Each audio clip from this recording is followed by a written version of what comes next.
17th of May, 2023. Hi everybody, I'm going to be your host tonight. Call me Dana. Please don't let your children grow up to be one of these degenerate scumbags, also known as journalists. From all of you good workers, good news to you I'll tell of how the good old Union has come in here to dwell. Which side are you on? Which side are you on? So, here we are with another massive show in front of us. We got a big poll tonight that we're going to jump on right away.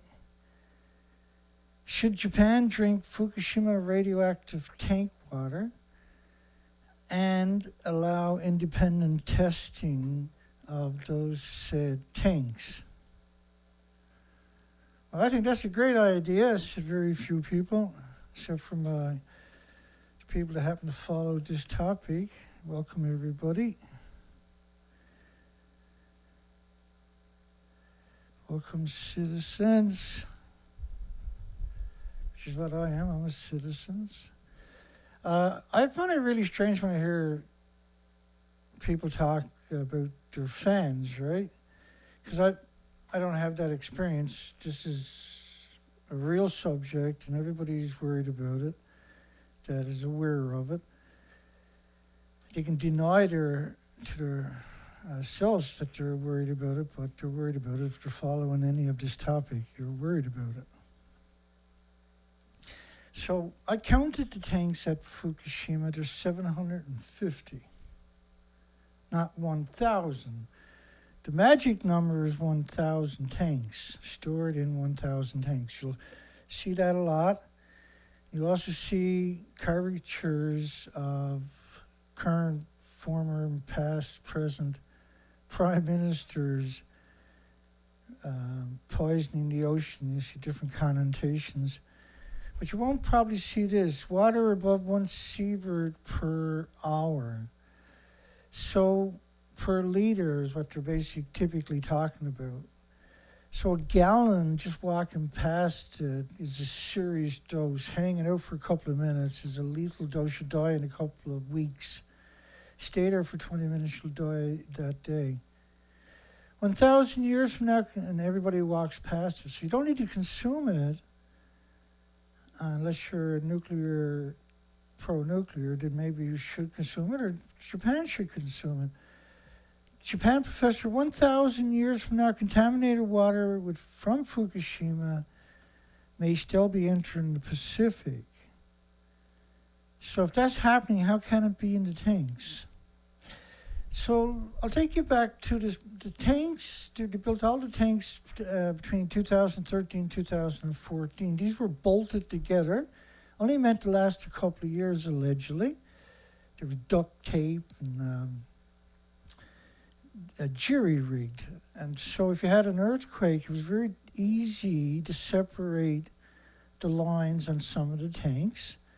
And then when you're talking about huge numbers per liter, it means you're going to lose control of the site. But that's their version of the story. But they changed it over the last couple of years. So 2013 in August, they claimed they had 1,000 tanks.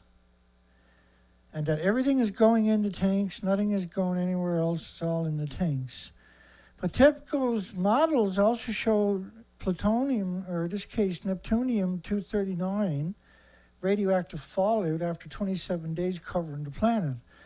So if radioactive fallout after 27 days, the plutonium, which is just one of the isotopes, is covering the planet, how can it all be in the tanks?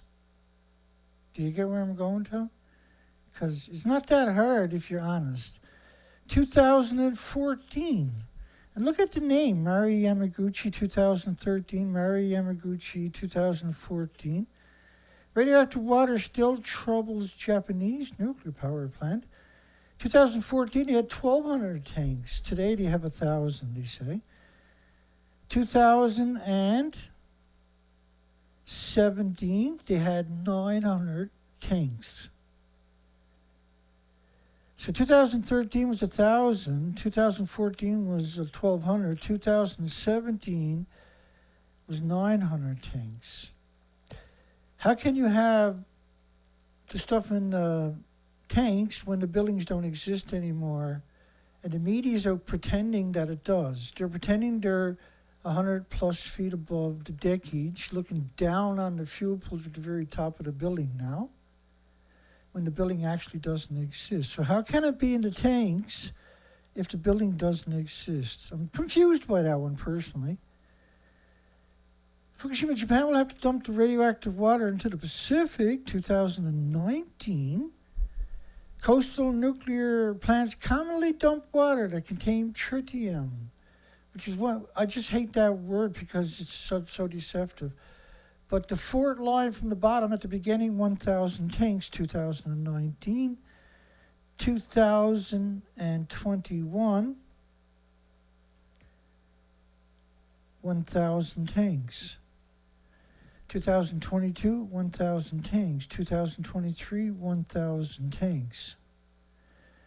We counted the tanks on the site, only came up with 750 if you include the small ones.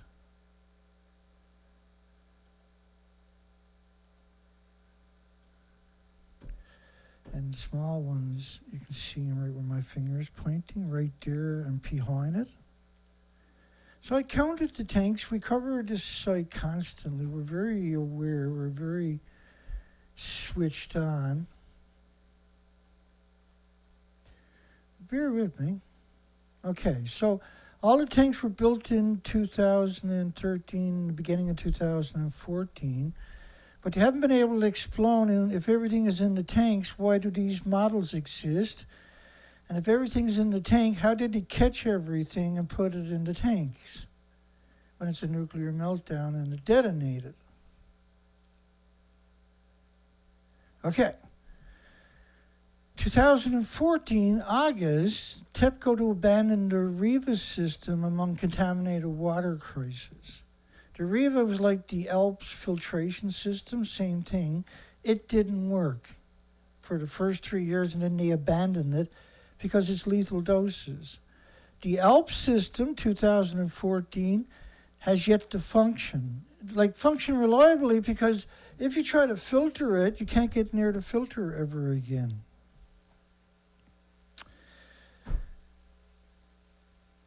If it's in being filtered, how come this model from Norwegian Institute of Air Research shows that 19.5 days, 468 hours, the plume covers the planet? How can the plume cover a planet in radioactive fallout if it's all in the 750 tanks?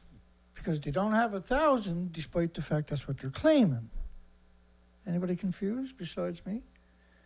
2014, to bypass groundwater from the water coming down the mountain, they were going to bypass it around the site so it didn't mix with the water on the site and run through the site into the ocean. They were going to go around it, right? Well, that didn't work. The ice wall didn't work. The fence didn't work. None of it worked because that's not... Why would you build an ice wall, by the way, when you can build a real wall? It takes $9 million a year to run the ice wall. How can it all be in the tanks if this exists? So they flew a helicopter 1,000 feet, the Americans did, above the ground. Doses of 3,000 becquerels per square meter, 20 kilometers away. 20 kilometers away.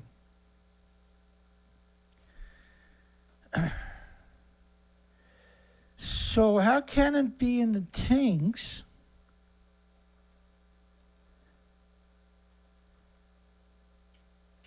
and have that exist? Hang on. How can this be an exclusion zone if it's all in the tanks? How can all these communities, after 12 years, be too radioactive for us? And what they've done was open up 3 and 4% of little parts of these communities, these nuclear wastelands but abandoned, in order to try to muddle the water and confuse the population. How can it, you can't, if you put that in a tank, by the way, at 1 sievert per hour, because you didn't have any filtration, then the tanks are at least 1.4 million sieverts of beta only that they're acknowledging, by the way, because apparently gammas, alphas, and neutrons don't exist anymore. How does that, how can you put that in the tank and build other tanks? Because if you fill up a tank with that stuff, you can never get near the site again, let alone build another tank there. And why are they suggesting 1,000 years from now contaminated water from Fukushima will still, look up the word still someday if you're pro-nuclear. And why did the EU Energy Commissioner call it an apocalypse, that everything was under control if it's all in the tanks? Anybody with me? Anybody hear me? And France says Japan has lost control, the French should leave the country. Does that sound like it's in the tanks to anybody? Swiss says the embassy is evacuating Tokyo because of radiation. Does that sound like it's in the tanks to anybody? Tokyo's lost almost all control of events at Fukushima. Does it sound like it's in the tanks to anybody? Does any of this, if I'm right at just about 5 out of everything I showed you, we got a real, then nothing is in the tanks. Nuclear report warns of an apocalyptic scenario. This could one day be considered the start of the ultimate catastrophe of the world and the planet. Does that sound like everything is in the tanks to anybody? Korea calls Japan's handling of Fukushima incompetent, yet they're going to go down and inspect the tanks. Good luck on that. Whatever that's all about. And they just kicked former senators that went down there 3 weeks ago. Wouldn't talk to them, wouldn't let them on the site. Radiation levels on the U.S. West Coast spikes 1 million times normal. Does that sound like it's in the tanks?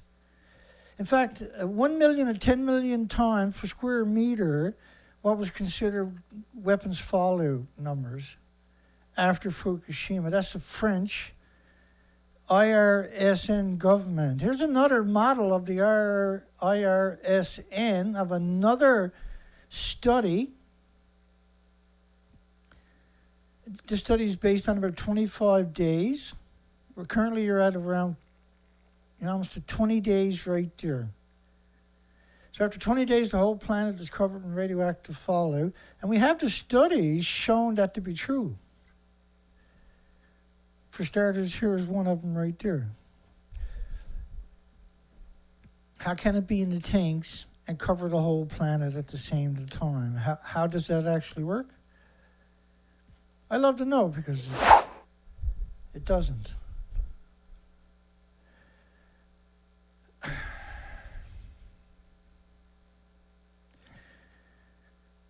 Hi everybody.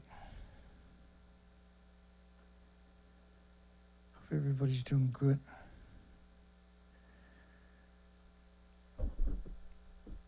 Reflection long ago tour of Los Alamos Trinity atomic test site.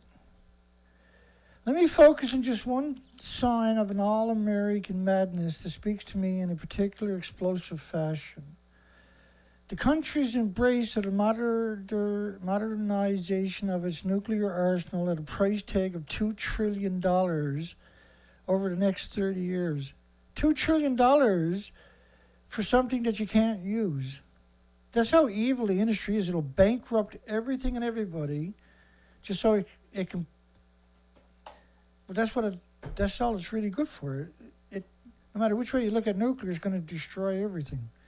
And a staggering sum pales in comparison to the price they would pay if those modernized weapons were ever used. So-called smart weapons.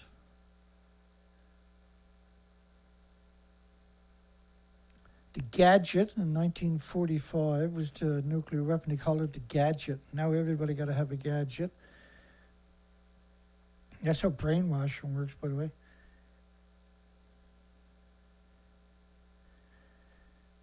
They didn't need to nuke Nagasaki and Hiroshima. At the time of the visit that he was down there, the Soviet Union had only recently collapsed.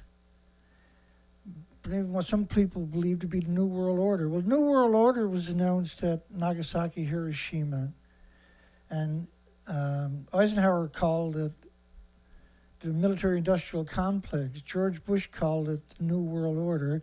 They were all talking about United Nations. 195 rogue entities conspiring in different countries. Over the coming decades, in fact, the U.S. military plans to deploy hundreds of new intercontinental ballistic missiles in silos in Wyoming, Montana, North Dakota. Well, if they're going to any of these places where they talk about it and they announce that's where the weapons are to, they're considered targets. They're doing that so you don't go to the real spots, right? Those weapons are probably empty. The B-21 stealth bomber fleets, a brand new fleet of nuclear missile firing submarines in the name of necessity and deterrence and keeping up with the Ruskies and the Nippers in China. Never mind, the country already has thousands of nuclear warheads, enough to comfortably destroy more than one Earth. Never mind, a few dozen of them could tip the world of ours into a nuclear winter, starving to death most creatures on it, great and small. Well, we've had nuclear wars, right? That was nuclear testing, the same bombs and the same radioactive fallout. Except the war went on for decades and decades and decades. It wasn't over in a quick exchange. France went to war against the French Polynesians in Nigeria and the Sahara Desert, places like this for several decades with over 200 nuclear weapons. The Americans went to war against the Bikini Atolls and Christmas Island and the American population, the Canadian themselves. The British went to war against Australia, nuclear war, and contaminated the entire country with radioactive fallout. Russia contaminated most of Asia, the Soviet Union, rather. And the list keeps going on. China and India and Pakistan and Israel and the rest of them. That's a nuclear war. The Soviet Union's biggest single bomb was 50 megatons, which is equal to 3,800 Nagasaki plutonium bombs. 3,800 Nagasaki bombs going off at the same time. That's just one of their bombs. That's a nuclear war. That's equal to 200 countries firing 1,900 Hiroshima, Nagasaki-sized bombs in a small area. That's a nuclear war. How is that not a nuclear war? Castle Bravo in the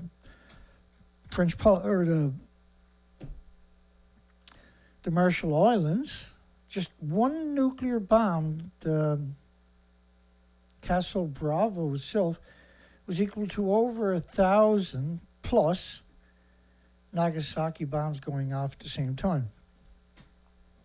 So when they say they've done 56 detonations, just one of them was equal to 1,000. Got to put on your thinking cap because we're in a lot of trouble.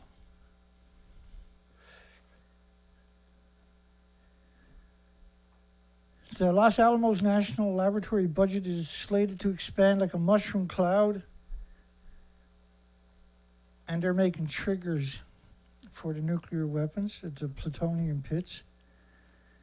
After that, the infernal nature of nuclear weapons to transform human beings into matter and ash, killing indiscriminately and reducing us all to nothingness, which it's considered collective punishment, right? That's what a nuclear weapon is. It's a crime against humanity because it's indiscriminate, which is what military is. It's indiscriminate. They killed millions and millions of Afghanistanis and Iraqis. Millions. Over 10,000 Taliban. They fired 5.5 million rounds a month, just to soldiers on the ground. 5.5 million rounds a month. Millions dead, millions missing, millions in refugee camps, millions unaccounted for, millions of orphans. They destroyed the water tables, the food table. In fact, the only people, they say the one who won the war in Afghanistan and Iraq was Monsanto. Afghanistan and Iraq weren't allowed to plant their own crops for at least 2 decades. The indigenous crops. Only Monsanto could. Wrap your mind around that statement. There was, what's the number? 21 rapes a day in the military? Like, they raped more people than they killed of their own soldiers during the Iraqi war. Yet they killed millions of people. They'd done the same thing in Afghanistan and Iraq. Millions dead, millions missing, millions unaccounted for. They get 10,000 Taliban who broke up and became, well, originally before that it was 10,000 Mujahideen. And after that was 10,000 ISIS, or it was 1,000 ISIS that then became 10,000 Boko Haram. These were all spin-offs from the original Taliban. They had 22,000 drone strikes on small villages in India to get remnants of the 10,000 Taliban. This is the carnage to get 10,000 Taliban, just to get 10,000 Taliban. Which, by the way, they have never gotten all of them, so the war never stops. Any idea how stupid this is? What kind of hoodwink? It's not even a well-thought-out hoodwink. It's just you got to control the media, and they did. They bought all the media, and they weaponized it. And now it's normal to have media that hates your guts.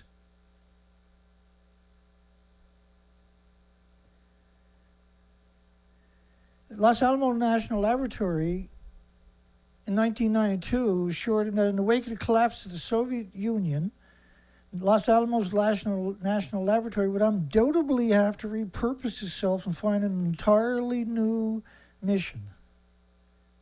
And here they are making nuclear plutonium triggers.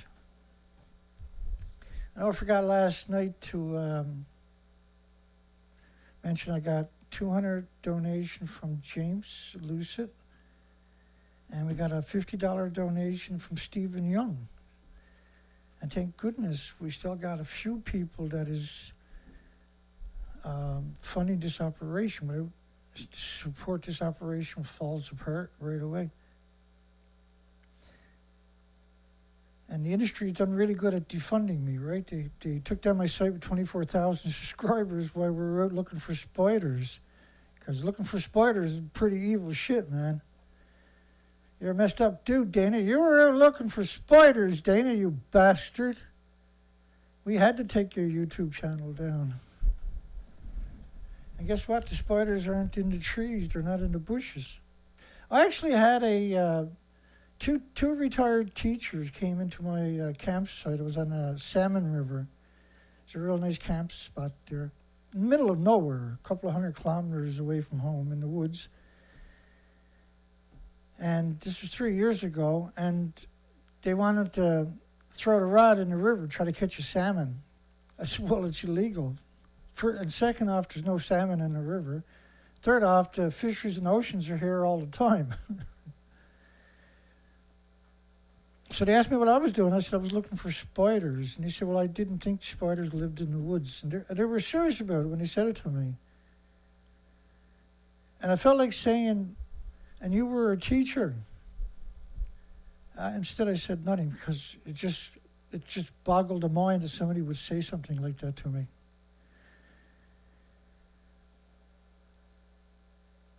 Altrad bags $31 million for Berkeley nuclear station cleanup job. Magnox, which is British, is ready to start a major decommissioning project to clean up and demolish 4 blower house superstructures surrounding Berkeley 2 nuclear reactor buildings, which are these 2 disease factories right there. This is one of the largest decommissioning projects Berkeley site has seen for several years. It was originally planned for 2070s. Just give or take a decade, or take a decade. So basically, they weren't going to touch this for at least another 50, 60 years. It was originally planned for 50, 60 years down the road to start working on the building. So it's fantastic to bring that forward by 5 decades in our aim to deliver our mission better, faster, and safer.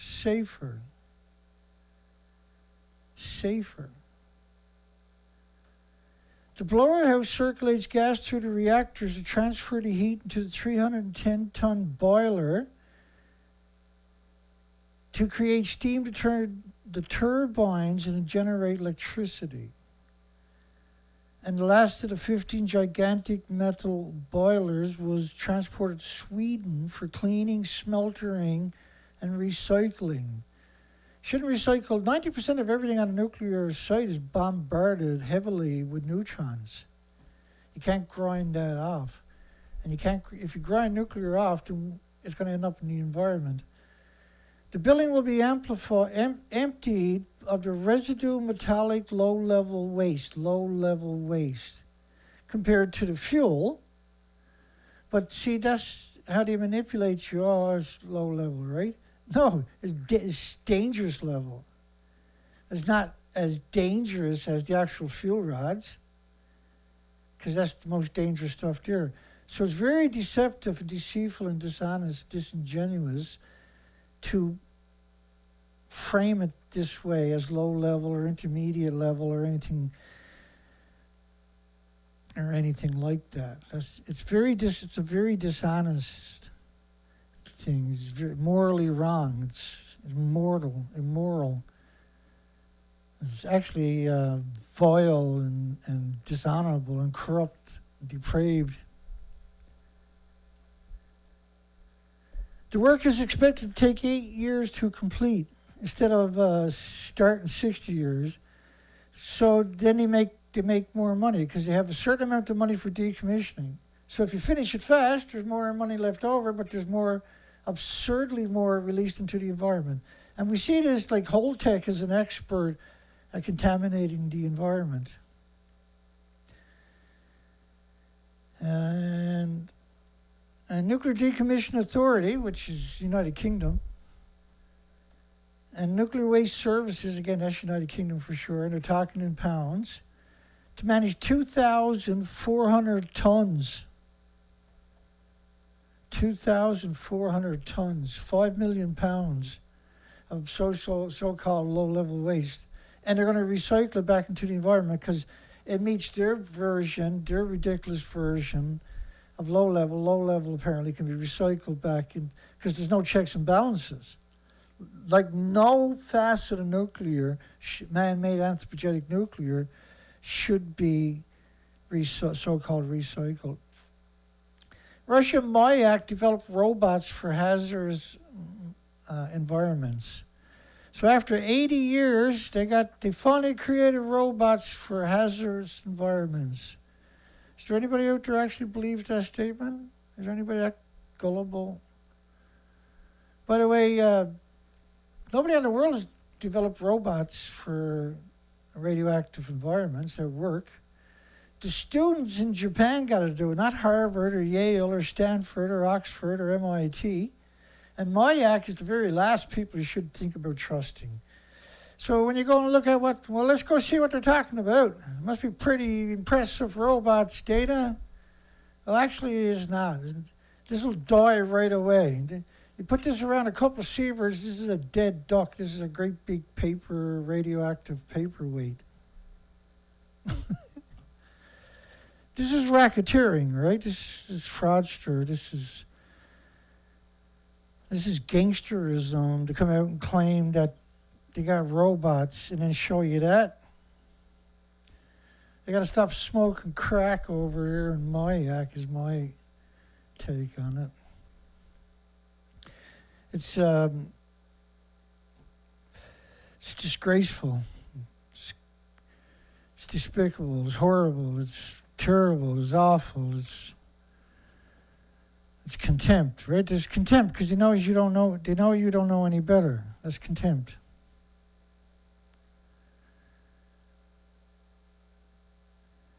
Absurd contempt.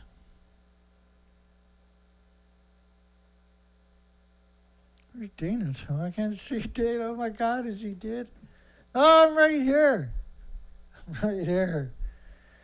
I'm right here. Clean energy, clean nuclear energy. You can't use the word clean and nuclear energy in the same sentence. It's absurd to suggest nuclear is clean. Maniacs. Clean nuclear, And you wrote a unicorn to work, did you? Not only are the jobs at the nuclear facility in our region really critical to support families, I mean, you hear this all the time, right? We got to keep the disease factories because people make a paycheck. Is that why you got rid of asbesto? Didn't people make a paycheck when they were having asbesto? Huh? If you're going to use that ideology, then we should have biological chemical weapon sites everywhere, right? Critical to support families. Name me something that's not. Name a job with a paycheck that's not critical to supporting families. Like nuclear is the only thing out there. And that's such a lame excuse to use that one. As I said on the Senate floor when we voted for the legislation, you have to be in the conversation on nuclear if we want reliable, affordable disease factories like nuclear. Nuclear power plants are disease factories. They're always hemorrhaging radiation. Never stops. Residents calling on the state to share Pilgrim Nuclear water results. Holtec paid for it and had it done commissioned themselves. Do you really think Holtec is honest?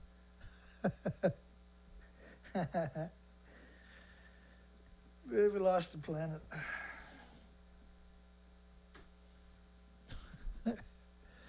That cracks up every time I think about it. Pilgrim, we're a couple of days behind in the news cycle. We're trying to catch up. Members of the public are calling on the state to release the results of April's water testing at Pilgrim Nuclear disaster site. So they're going to release the water from the fuel pools like they do it every day. There's 120,000 liters a day hemorrhaging out of the fuel pools. Every fuel pool. There's 2 fuel pools at the top of every reactor building. They're stuffed with fuel because you don't have a repository on the planet. And so it boils off 120,000 liters a day. Boils it off by creating physical atoms, by splitting the atoms, so-called.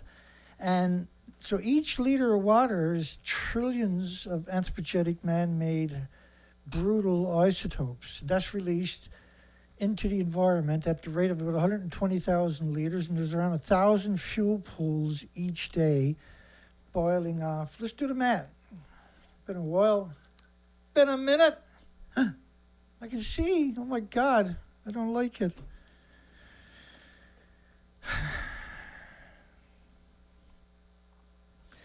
Well, it's not good if I don't take you along for the ride. Okay, so you got 120,000 liters a day.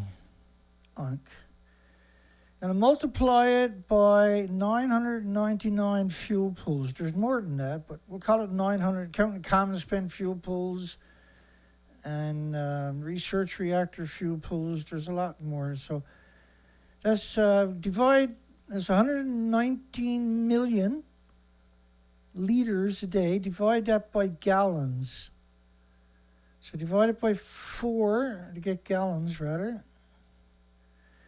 That's 29 million gallons a day boil off into your environment. that is each gallon is absurd amount of radiation because the fuel rods are still splitting the atoms. Okay. Multiply that by 365 days a year. And that's 10,939,000,000 gallons. So let's divide that by 45 gallon to get 45 gallon drums. So that's 243 million 45 gallon drums of saturated radioactive, highly contaminated, lethal water per liter. You're talking trillions of anthropogenic atoms per liter, plutonium, curium, uranium, and the list goes on and on per liter, boiled off into your environment every day or year. So each liter, like the reason it's boiling off is because there's so much heat. The heat is created by the atoms, physical atoms. I can put 2 million atoms on the head of a needle. I don't know if you can see it. Hold it in front of my head. That's not going to work. Let me see if you can spot it. Anyway, there's a needle. I need one of those sticks so I can throw, because the camera's 20-something feet away from me, right? Okay, so Holtec has bought the nuclear power plant, so to speak, right? There's a budget to decommission it. The cheaper they can do it, the more profit. So first off, dumping the water is the same thing as boiling off naturally, but now there's no longer fuel in the pool to boil it off, and that's what's left over because you shut down the plant. They finally took all the fuel out of the pool after all this time, and now they just have that water left. But that water is going to be saturated. So it's 1 million gallons or something, and each liter is saturated. But remember, they were boiling off 120,000 liters a day. 120,000 liters a day. So let's do the math one more time.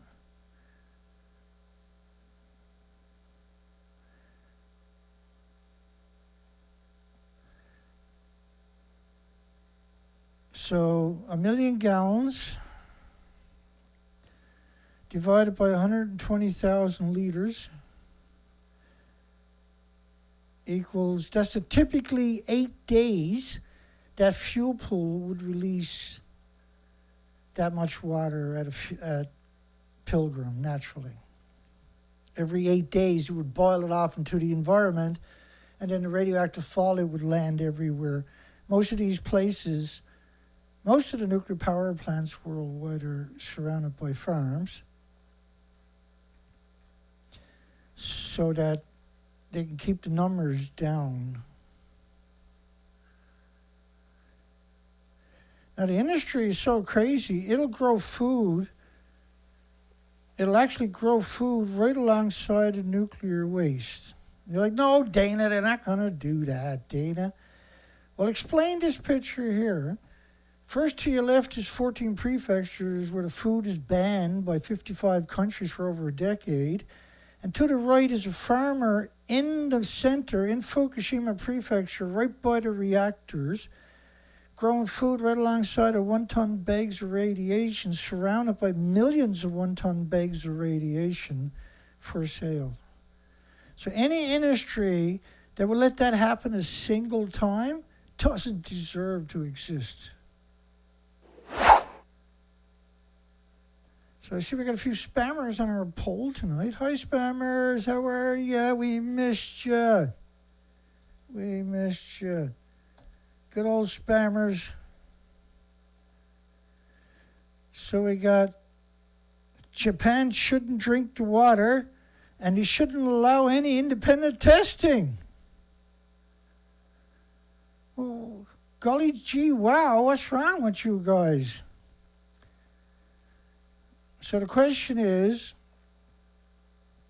how can it be in the tanks if it covers the entire planet in radioactive fallout plumes? Huh?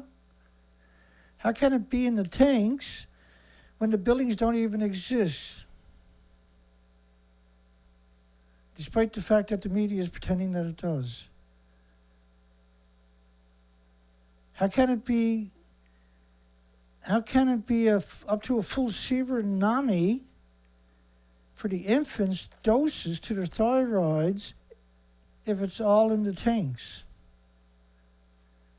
You hear me? And how can it be in 1,000 tanks when we can only find 750? If it was in the tanks, how come the Norwegian Institute and major institutions worldwide are putting out depictions showing it covering the whole planet in around 20 days? Huh?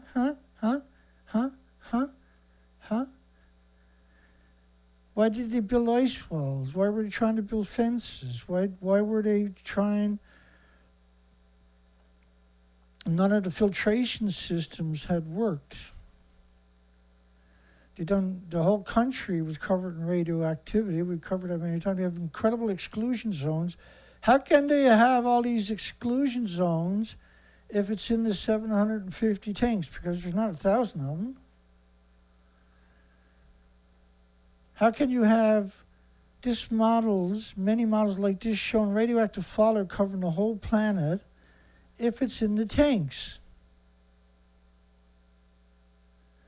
So this is around 20 days of radioactive fallout covering the planet. And how can it all be in the tanks if you got millions and millions and millions of one-ton bags?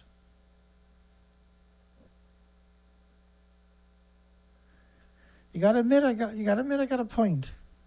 Give me that. Will you give me that?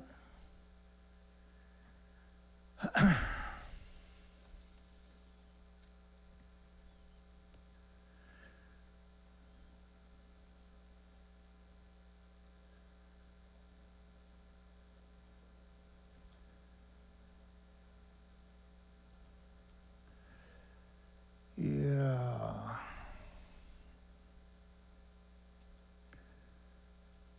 Bear with me. I got to think about this for a second. Okay, I got it. I got it. I got it. Hang on. Da, da, da, da, da, da, da, da.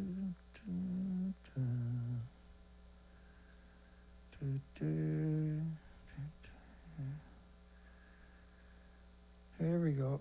We're almost there. Hang on. You're so pushy. We got a storm down here, blowing a gale all day, all night. I love the nasty weather when I'm not on the ocean. I spend so much time on the ocean.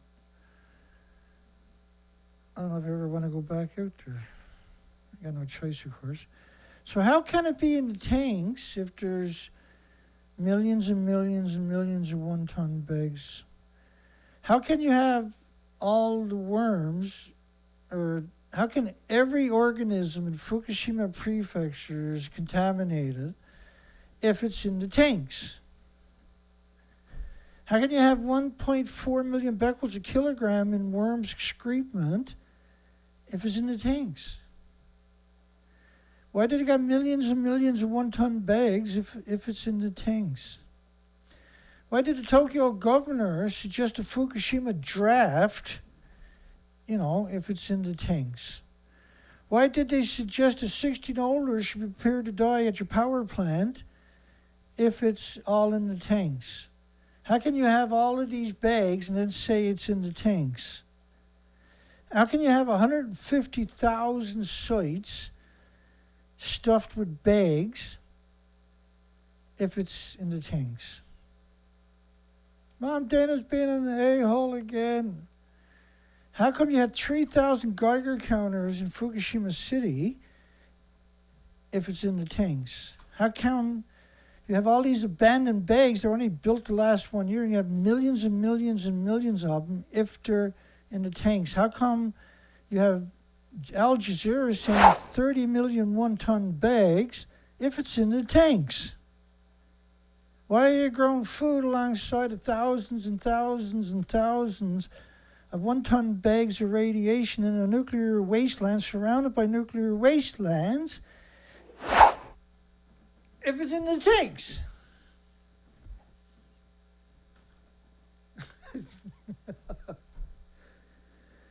Mom, Dana's making fun of Japs again.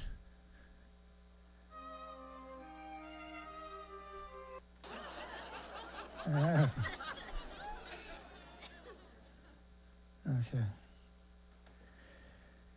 So how can you have 1.4 million becquerels a kilogram in the worm's feces in the entire prefecture if it's in the tanks?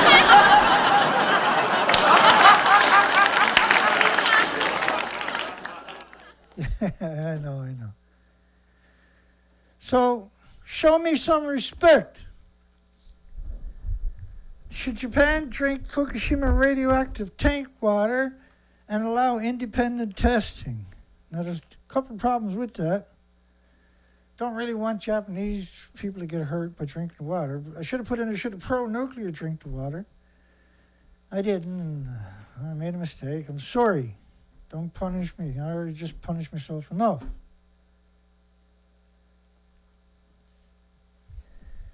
And who are you going to get to do the independent testing?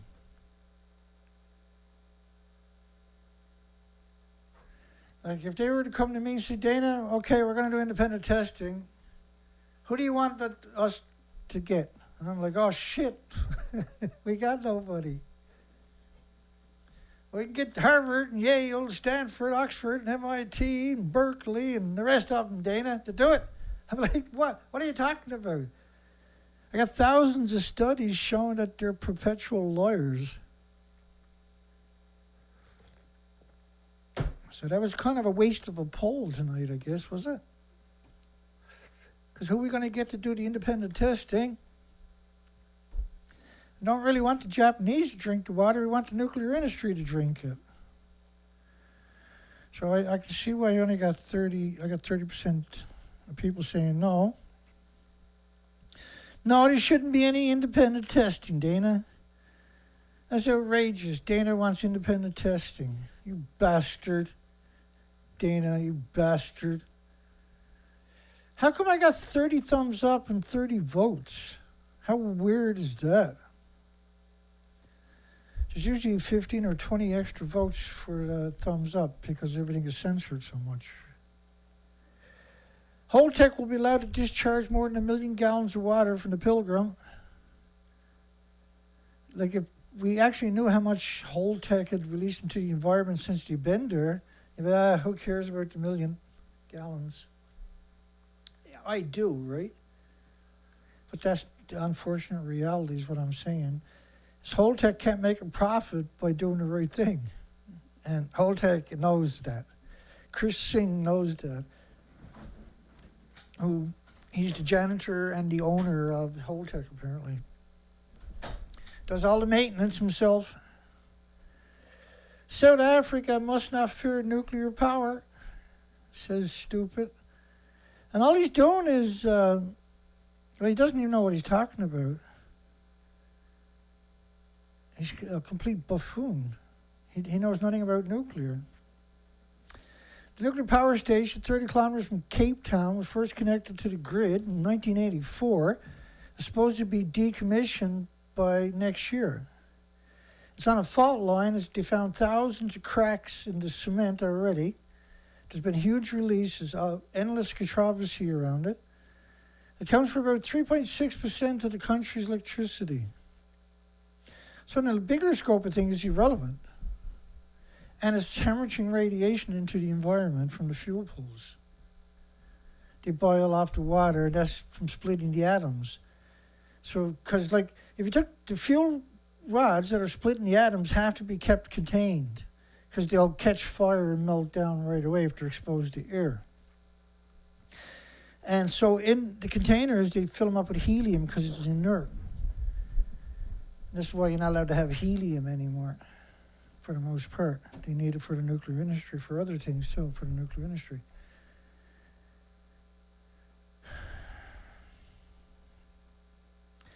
Said extending Kohlberg's life would be beneficial to the country's energy reliability.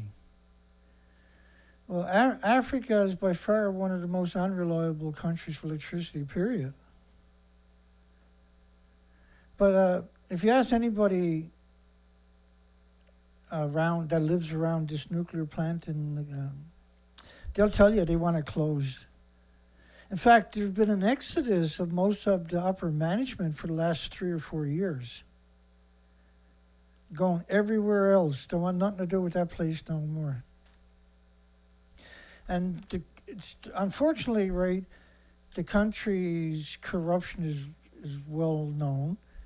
You know, they can't get rid of their own sewage for most of the country. They can't handle the sewage. They can't handle the garbage. And so you can imagine what's going on with the nuclear waste that they're got control of.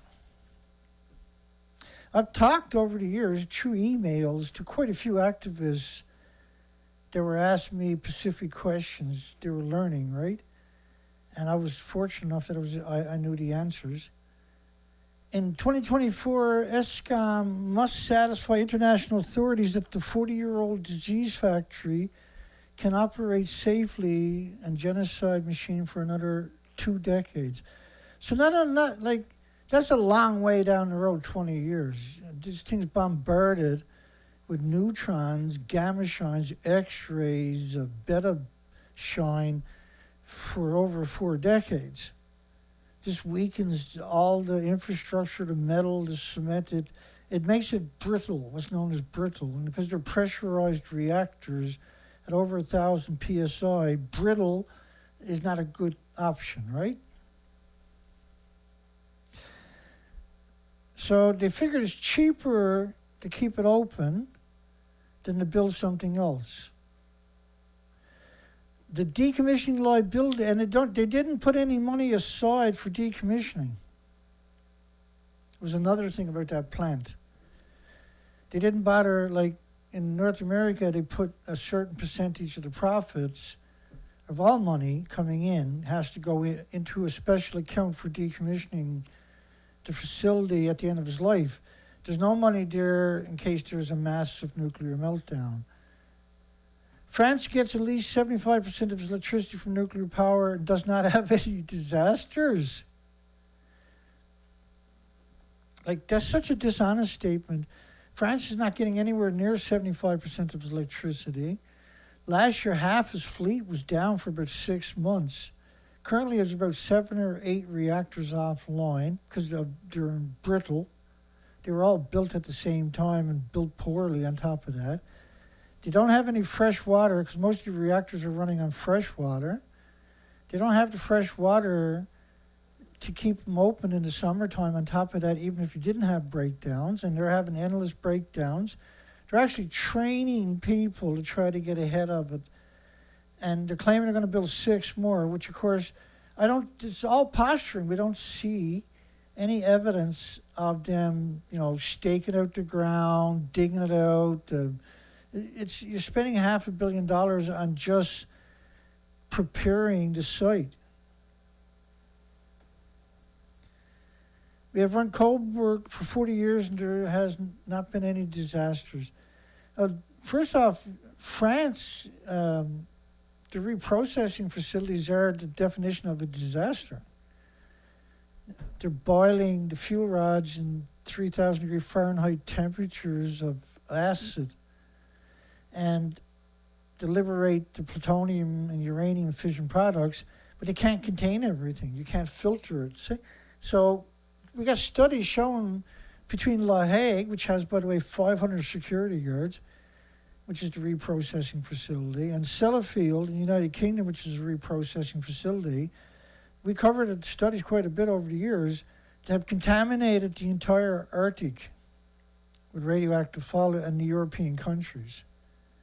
This is why they don't exist in Canada and the United States. They were trying to build a mixed oxide facility in Savannah River, but they gave up on it after a long period of time and endless money. And currently there's over 9 million pieces not used for the construction. 9 million pieces left over that they didn't even get to. Europe is identified as part of the green transition, but that was fraud. It's like calling a chicken a turkey. So if you go to the supermarket and they put chicken and just call it a turkey and charge triple the price, how many people is going to buy it, do you think, right? Because they know better. Well, a lot of people don't know better about nuclear, but that's the same thing they're doing to you. 400 job mini nuclear disease factories proposal at North Wales sites. 400 job. Right? Guess what they're up to, right? They're trying to get the consent, right? Oh, well, it's going to bring jobs, but of course, any energy sector is going to bring jobs. But you can't limit what energy on based upon jobs. You know, if there's a solution comes by like geothermal,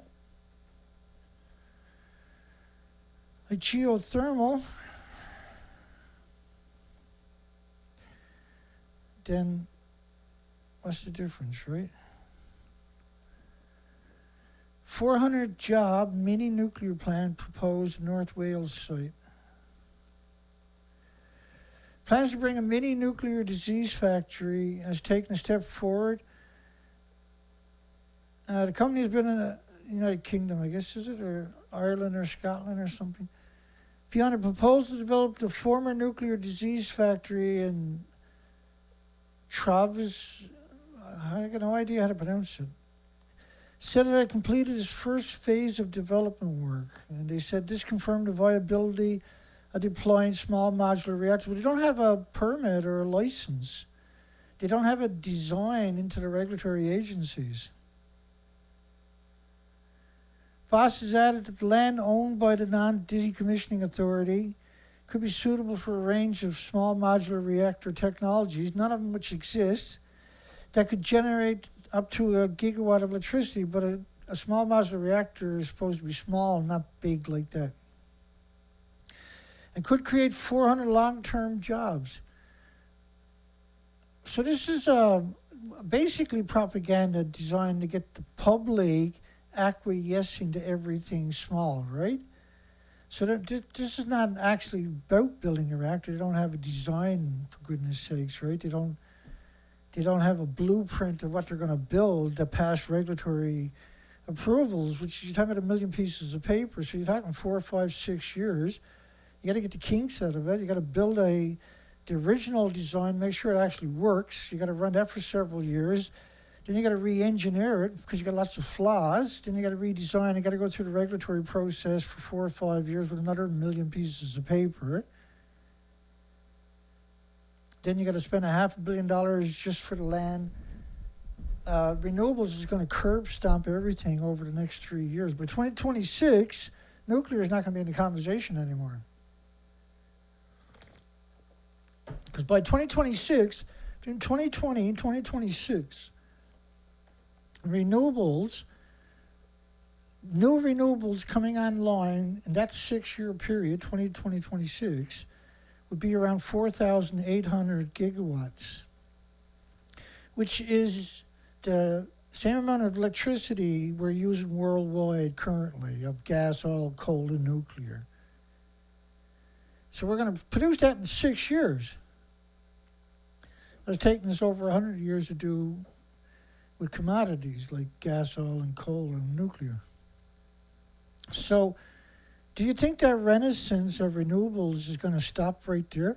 And we're not even tapping into geothermal, which runs 24 hours a day, 7 days a week, 365 days a year. It doesn't depend on the wind or the sun or the weather.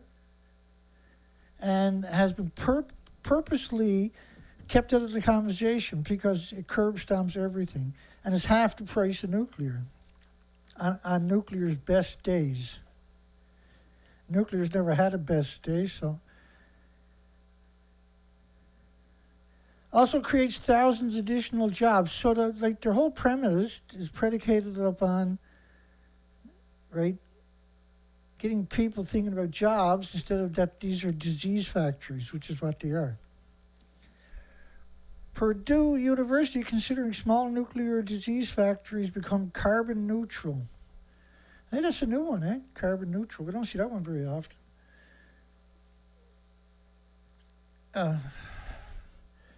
Almost gives me a headache every time I think about it. Department of Energy awarded $22 million to 10 nuclear technology projects, including clean hydrogen production. Now, they're claiming that if you make hydrogen with nuclear, now it's clean, but hydrogen is one of the most, it's fantastic if you can do it, but it's the most labor resource intensive commodity there is hydrogen. Like energy, you have to produce some, well, besides fusion. The current fusion ignition that at Los Alamos National Laboratory, they used 1,000 times the American energy grid in pulse energy to make it work. So they took all the energy used in all the American electricity grid and jacked it 1,000 times with resistors for pulse energy. This is about weapons. This has got nothing to do with energy. This is about weapons. That's what fusion's about, disguised as energy. Same way they told you nuclear was going to be too cheap to meter. Green, clean, too cheap to meter. What a horrific, despicable lie that turned out to be. To advance nuclear technologies, but they didn't, like, they're spending hundreds of billions of dollars on fusion. They're spending nothing on geothermal. It doesn't make any sense. Taiwan's KMT doubles down on Terry Coote's nuclear proposal. This is a nutty story, man. My goodness. Now, he's a billionaire in Taiwan, GOU'S, faces a wave of criticism over proposals to build a small-scale nuclear disease factory on Mount Bingping in Kaohsiung. GOU'S suggested, however, that a nuclear reactor will bring economic prosperities. Yeah, and diseases, 1,800 diseases, heart problems, liver problems, lung problems, respiratory, pituitary, thyroid, adrenaline, Alzheimer's, dementia, autism, diabetes, Down syndrome. He claimed that he would fund the construction of 80,000 robots to defend Taiwan against the threat of Chinese invasion. So what do you think Taiwan's or China's going to do? It's going to build a couple of million, right, in retaliation. And the war of the robots is finally here. Doubles down on a nuclear proposal. GOU'S seems to be trying to mimic UMC founder Robert Teo, who previously promised to commit funds to develop 1 million combat drones for Taiwan. He's going to build 80,000 robots to fight China.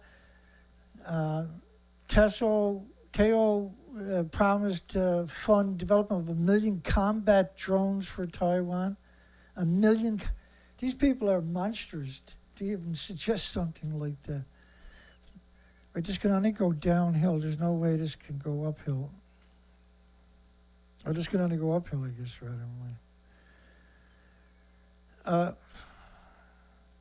MIT pro-nuclear advocate Hang, we'll get to him in a second. We covered him a lot over the years. The convener of the KMT pro-nuclear referendum today previously suggested Taiwan deal with its issues with nuclear waste storage. You ready for this? By each household being issued a plastic bottle of nuclear waste. And that way, the burden of nuclear waste disposal could be shared equally among society as a whole. So, first off, you can't put nuclear waste in a plastic bottle. Second off, this is Hang. He's a physicist, by the way. We've covered him quite a lot over the years. He's also what I describe as a monster. Speaking of monsters, James Hansen. A Taiwanese pro-democracy activist is rushed to hospital. And that's this one, that's this guy right here. That's that picture, actually, right there.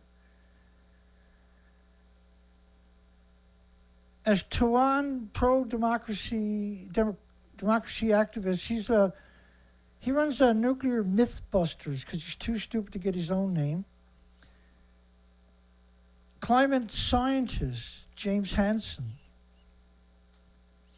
So James Hansen gave a presentation to Congress in the United States of America in 1986 and suggested that there was this thing called global warming.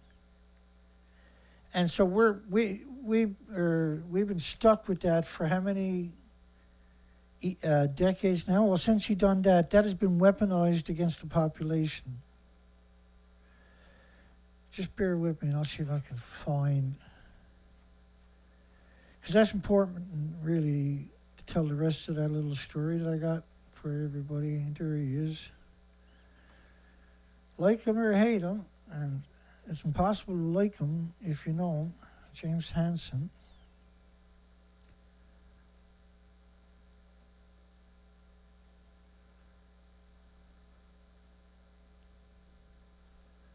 I screwed up something.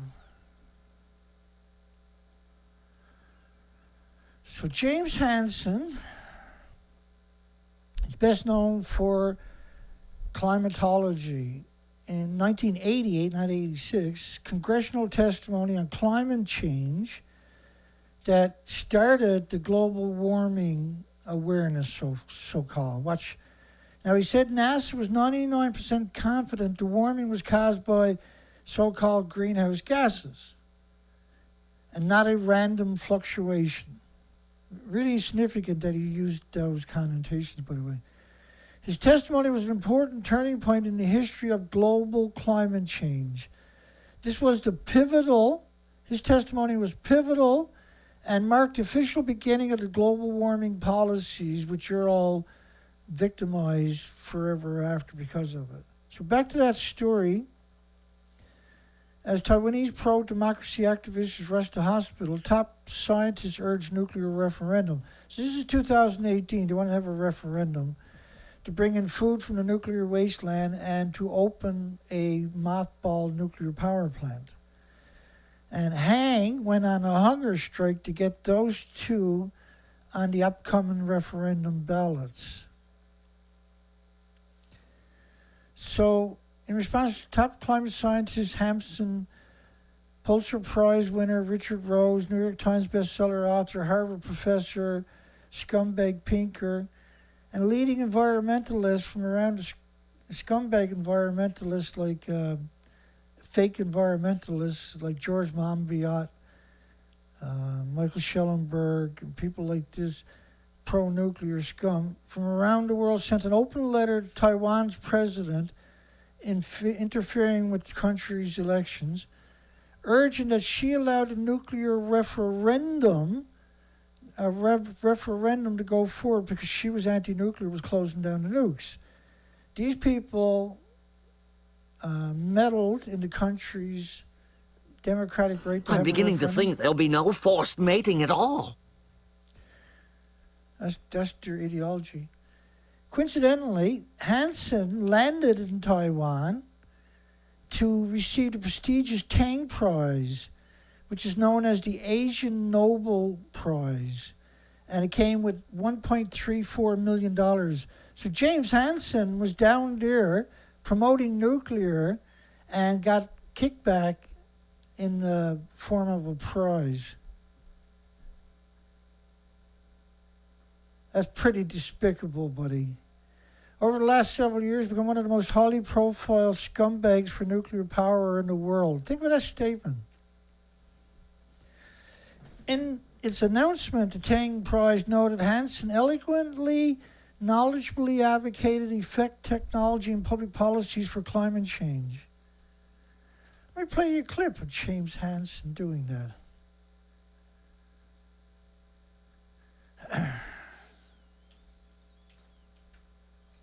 James Hansen.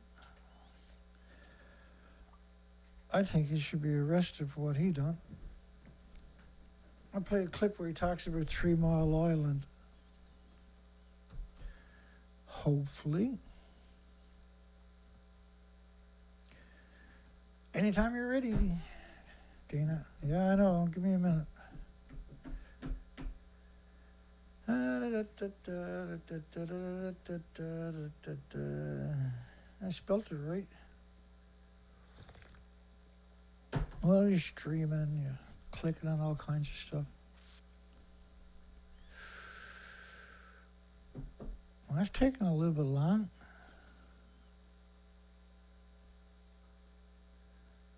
That's taking a lot longer than I thought it was going to take. Let's try it one more time, I suppose.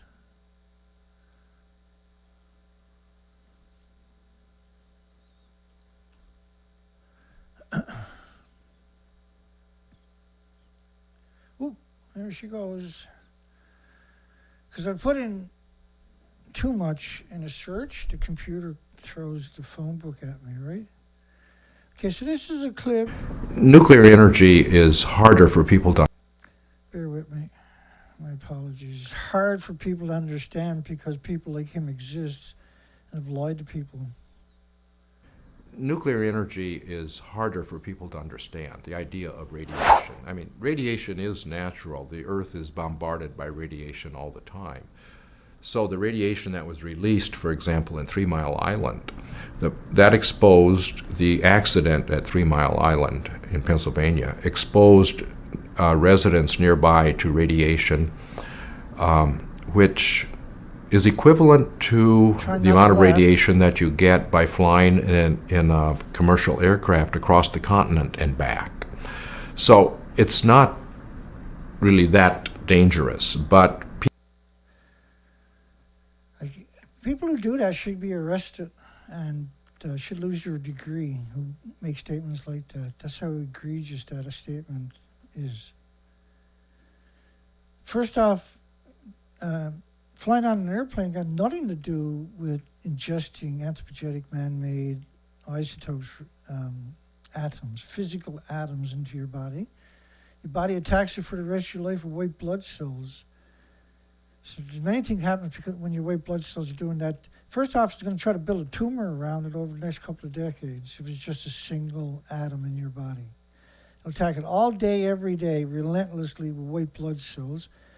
And as you get more in your body, it attacks that the same way. So your body now is flooded with white blood cells. If you keep drinking it and breathing it and consuming it, then you create so much white blood cells, you call that leukemia. Not only that, creating all these white blood cells, you got less oxygen, less nutrition because you're getting rid of the red blood cells, which means now your immune system is compromised, so you're more susceptible to pathogens and viruses that were normally harmless and innocuous and benign. And so we'll give an F for a scumbag to say something like that. And he was trying not to laugh when he was saying it. Right? See how he always smiles? Flying across the country on an airplane is one of the most low-life things you can say as a pro-nuclear, as far as I'm concerned. He's a despicable coward. A disgusting coward. Received the Asian Nobel Peace Prize for promoting disease factories. So after the referendum, they won the referendum for the plant, and all of a sudden he's not starving to death no more. That guy there, this is what he looked like a few days before that on a hunger strike. They got the vote in the referendum, and now he's fine. He's a physicist, by the way. He said, if the government don't do the right thing, we'll put another pro-nuclear referendum on the ballot in 2020. He's a physicist and co-founder of Nuclear Mythbusters. Nuclear Mythbusters. Imagine, he's a physicist, but he can't come up with a name for his pro-nuclear without stealing it from Disney or Discovery Channel. The low-level nuclear waste for Taiwan, by the way, Low-level waste storage, allegedly disguised as a canning factory on Orchard Island. They told the natives on Orchard Island they wanted to build a canning factory. And they built a nuclear waste dump.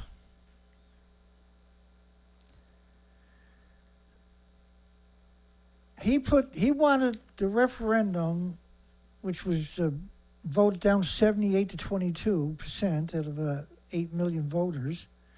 He wanted to import food from the nuclear wasteland so bad to poison everybody that he went on a hunger strike, a fake hunger strike. And as he was being shuttled off to hospital, allegedly because of the hunger strike, you can see him in the ambulance over there, James Hansen showed up.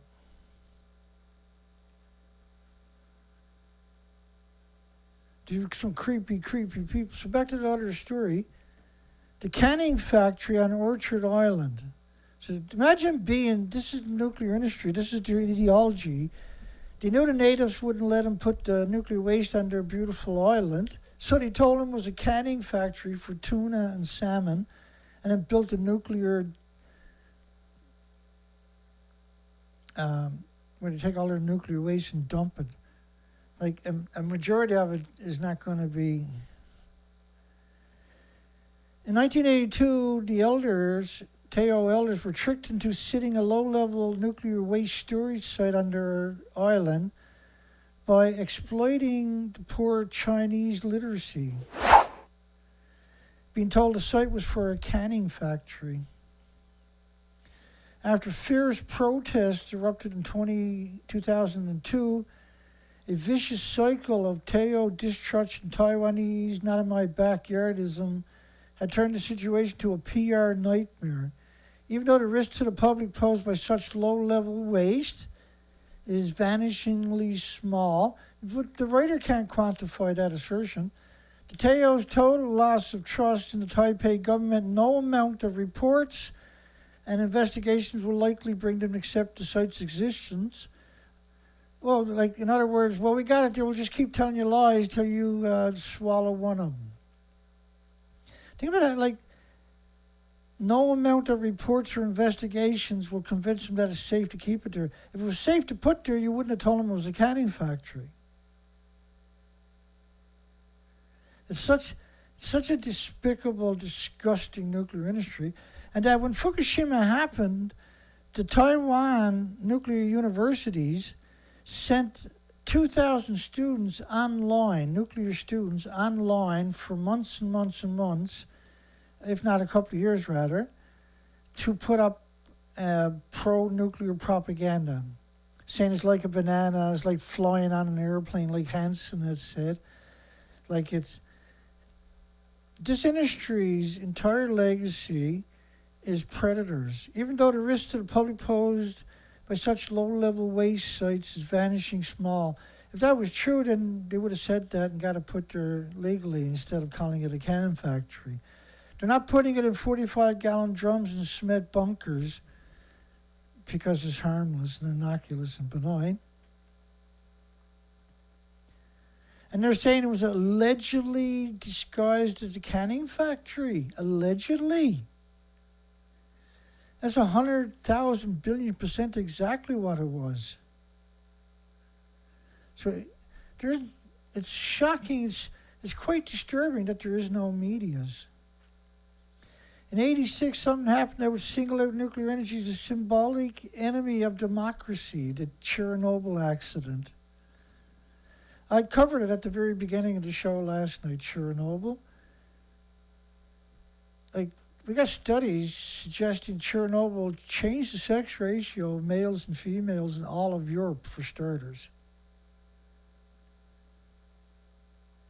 So it had to poison everybody to change the sex ratio of the males and females. In order to do that, it also had to change the sex ratio of all the species, too.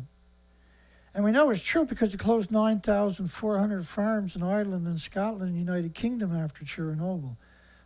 9,400 farms in just Britain, Ireland, and Scotland, which means you should have evacuated United Kingdom.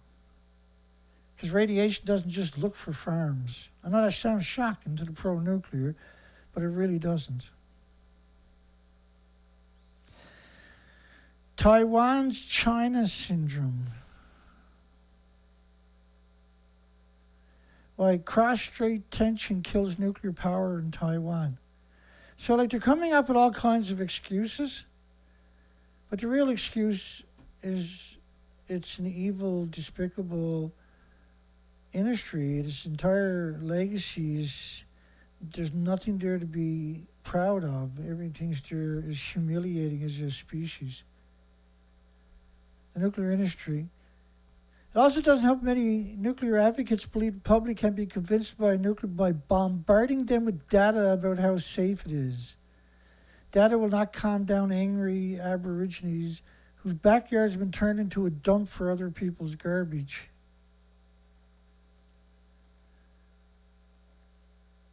Nuclear advocate Hang attempting and failing to emulate Ling's success by staging a pro-nuclear hunger strike in 2018. Somehow splaying out on a deck chair, smartphone in hand, while stealing glances at the camera doesn't quite project the same aura of enlightened defiance that Ling did 4 years earlier. Right? He was, again, like the name of his company is Nuclear Mythbusters. Mythbusters is a well-known name after the Discovery Channel hit show. KMT pro-nuclear advocate, the convener of the KMT pro-nuclear referendum, the day previously suggested Taiwan deal with its nuclear waste storage by each household being issued a plastic bottle of nuclear waste. And he's a physicist, by the way. In this way, the burden of nuclear waste could be shared. Everybody got a dirty bomb in their house. Literally the stupidest thing imaginable. That's literally the stupidest statement imaginable. He went on a hunger strike to get importing food from Fukushima nuclear wasteland on the ballot because nobody wanted it imported. But he decided he wanted it imported. That's a sick person. That's a sadistic person that would do something like that. And the sadistic in nuclear never stops. That's what's crazy about this. Is every story you got these batshit pro-nuclear lunatics, these whack jobs, these excuses for humans. They got eyes and ears and nose and teeth, and they look like a human. They got arms and legs. They look like a human, but as soon as they open their mouth, you're like, well, that's not a human. What the hell is that? Ship that back to Mars or wherever it came from, right? Nick Loris, Vice President of Public Policy for C3 Solutions. Nick, my goodness. Your parents should be arrested for creating you. As the public push for greener energy sources intensifies, as the global push for green energy sources, well, nuclear can't be included in that. Delves deeper into the transformative potential of small modular reactors that don't exist, and the critical policy reforms needed for their wider adoption. Well, like you can have all the policies and all the studies claiming it's harmless you want, but you don't even have a design into the regulatory agencies to build one. You're doing everything but the design, and nobody can figure out why. And the only design out there is by NuScale, and that's the same as the old nuclear reactors. It's just called a small one. And you haven't even got it all into the regulatory agencies on top of that. You can't get approved until you got it all there. And so there's all this hype to use that as the solution, nuclear as a solution, when it doesn't even exist. And so how are you going to come up with a solution doing stuff like that? And you got all kinds of governments signing memorandums of understanding. They're not going to use nothing else only something that don't exist, like fusion and small modular reactors. So like, it's hard to wrap your mind around what's going on here. But what's going on here is very confusing.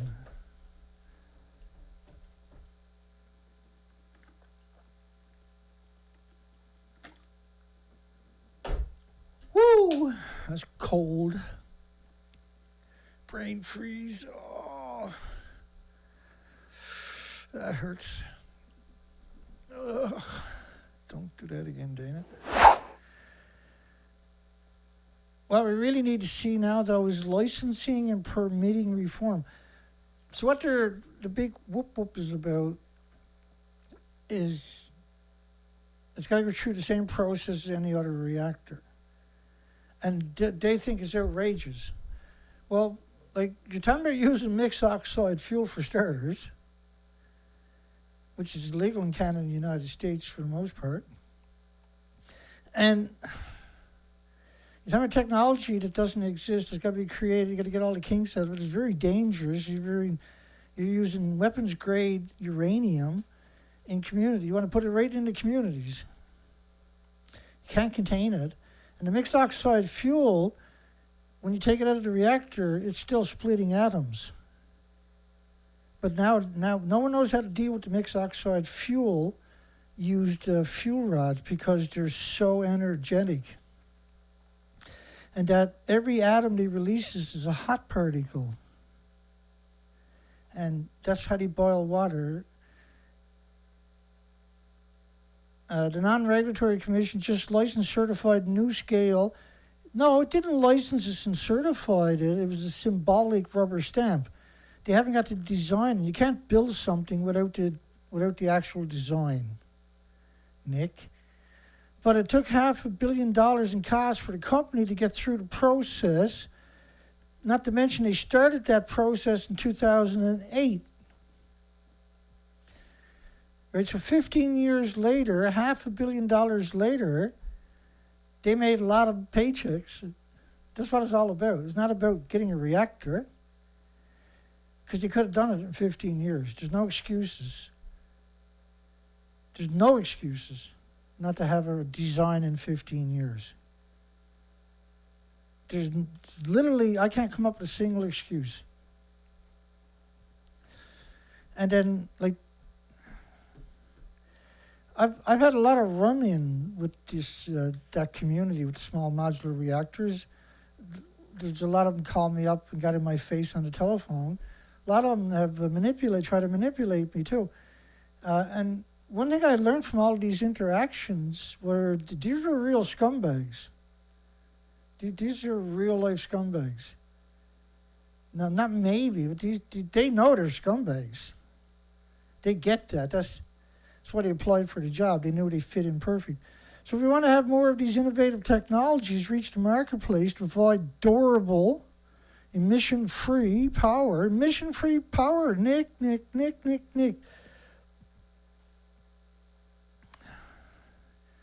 You should have to sit on a cactus every time you say something like that.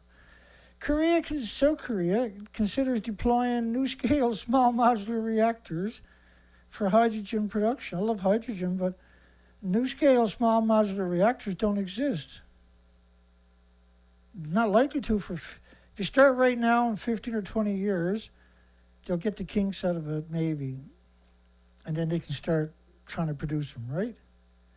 But the demand for them by 2026 is going to go over a cliff, free falling, because renewables, the only thing holding renewables up is the nuclear industry.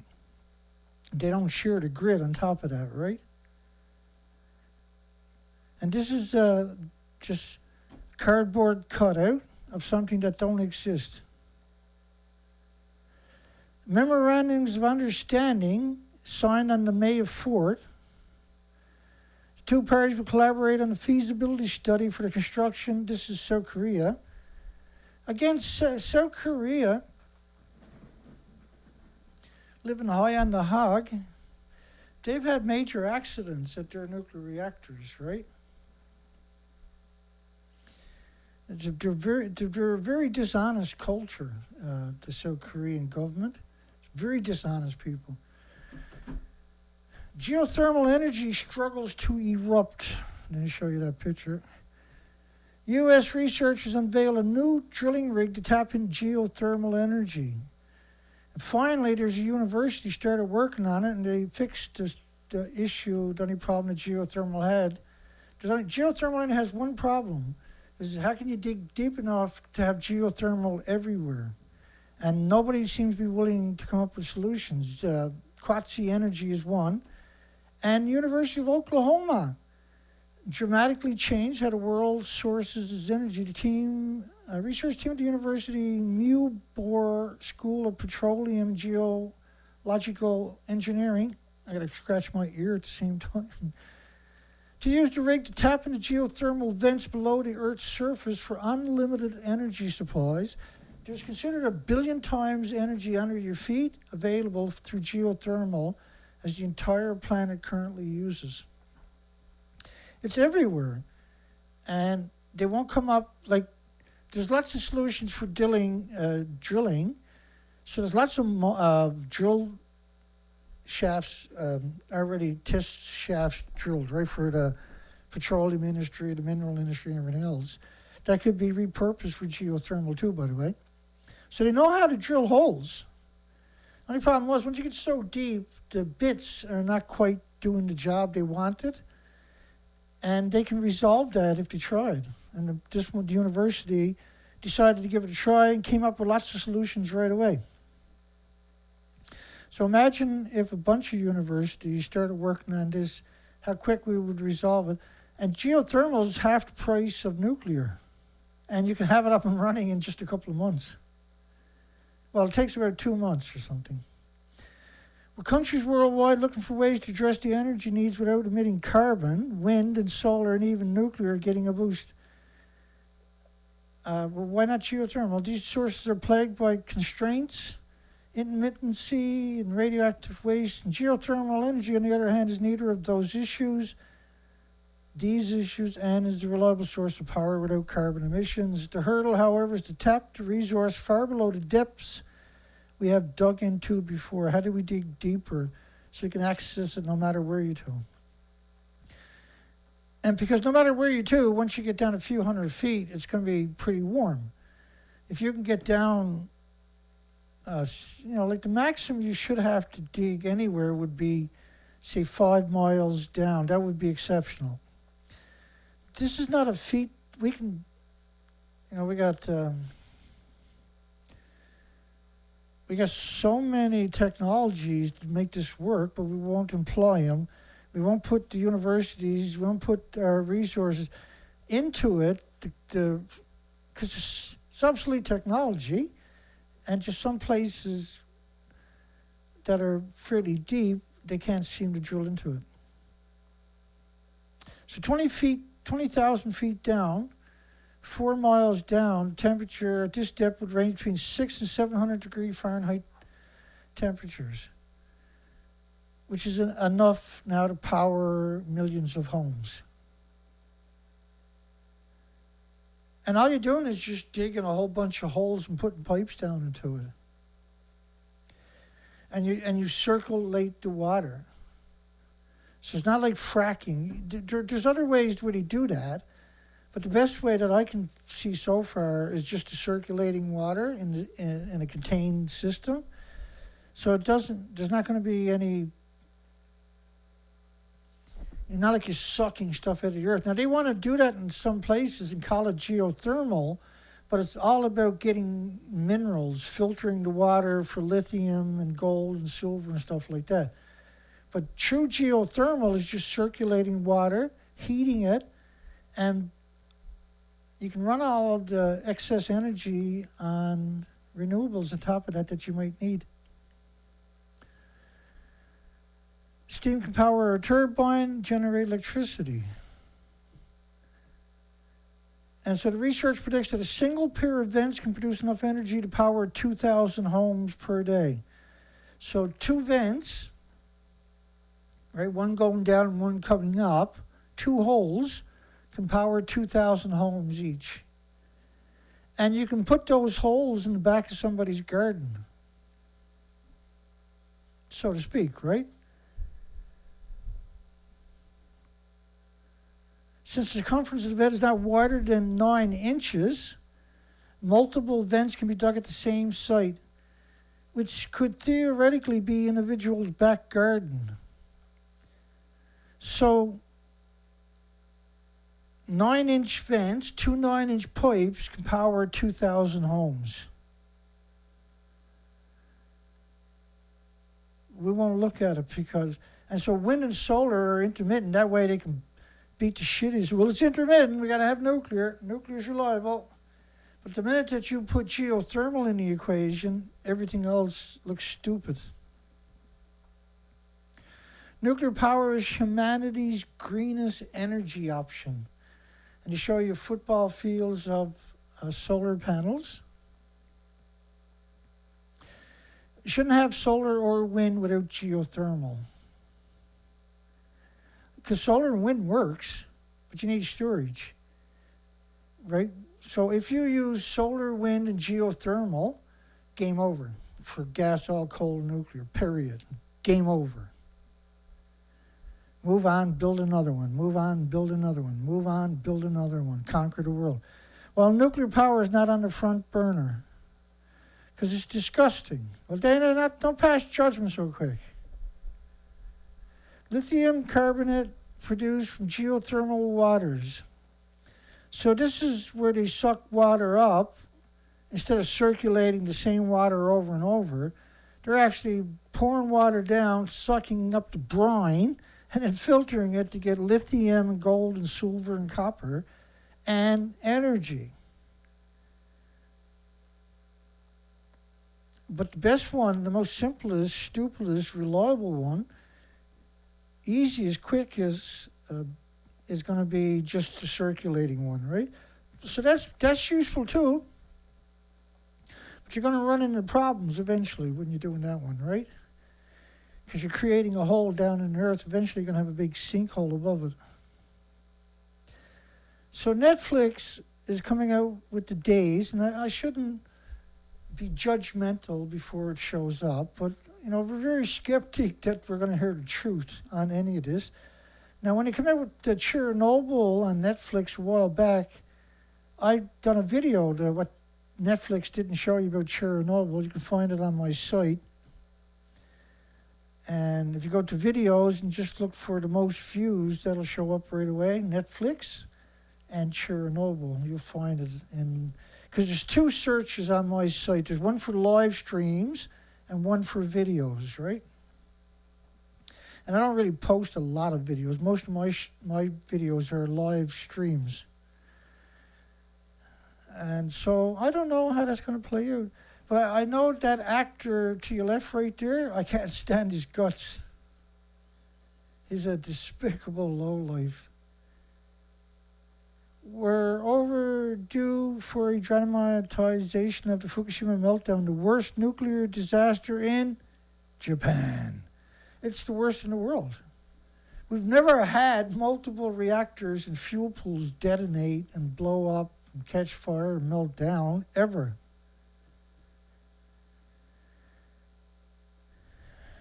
And they're telling you Chernobyl is the world's worst nuclear disaster. It's pretty disappointing. Let me say that much.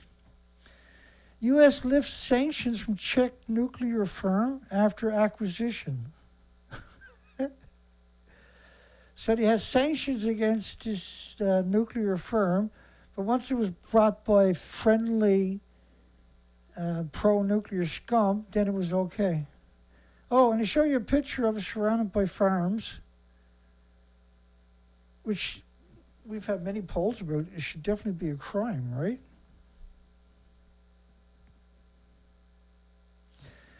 Yeah, put all those abandoned oil wells back to work.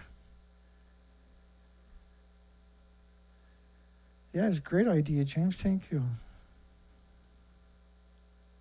Hi, everybody. Yeah, Fukushima is still melting down.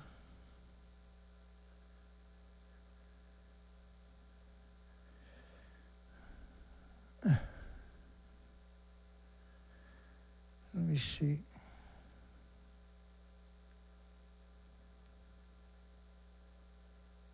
Hi, everybody.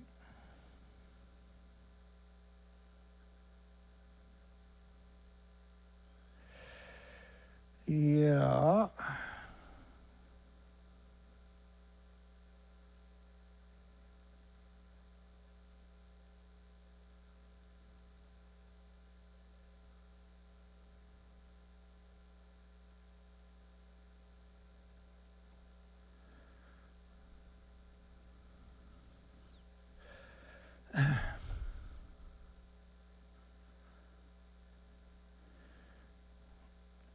We covered the poll, timeless.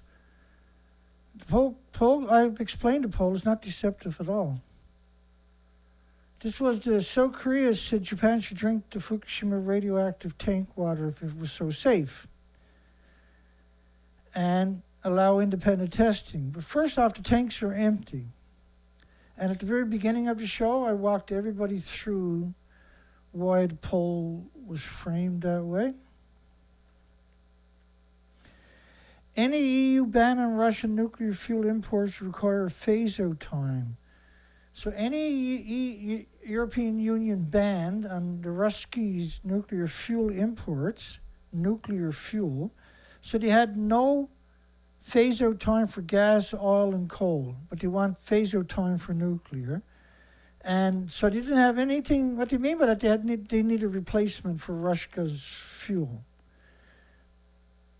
So they being UN, the 195 countries in UN, didn't have a referendum in individual companies to see if everybody agreed that Russia commodities should be ostracized, because that caused inflation in 195 countries the next day when they banned gas, oil, and coal from Russia.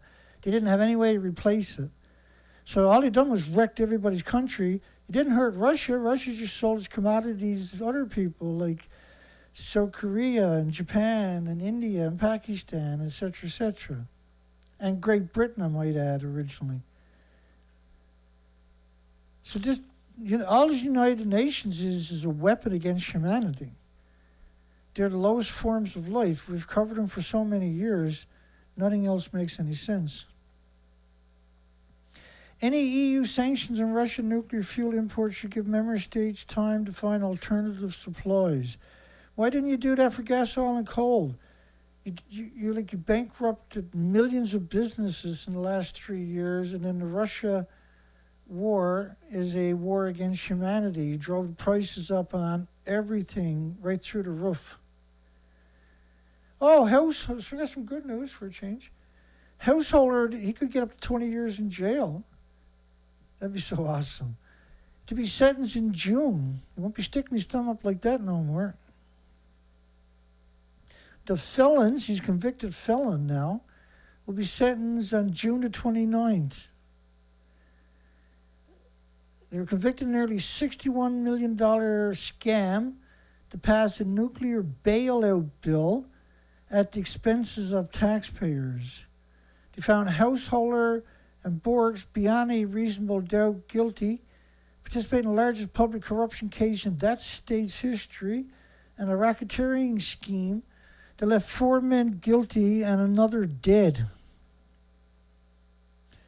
These are jailbirds, these are cons, these are crooks, these are excretins. The men are both facing 20 years. Well, the company for the bailout should be, the president and everybody else involved should be in jail too, right? Not just the fall guys. There is the ability of the judge, though, to enhance within the guidelines to find that a defendant has been untruthful during the proceedings. And that does often happen. He said, I also think that the judge is probably inclined to sentence it to a high range given the magnitude of what happened.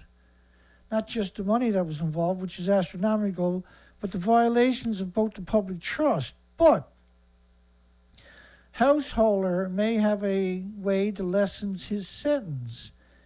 The specific provision in the federal sentencing guidelines allow for defendants to cooperate post-conviction. Do you get what's going to happen? It's very possible Householder and Borgs will be talking to the government about how to get that sentencing decreased by helping them. No, that was a way of pacifying the population. Give him guilty, make it look like he's getting a long sentence, and they say, well, he cooperated. But what do you mean cooperated? Well, don't worry about it. Eagle Archives, picketing peace walkers get courteous reception. This is 1962 from the archives. Think about how the media talked during that period. Get a load of this.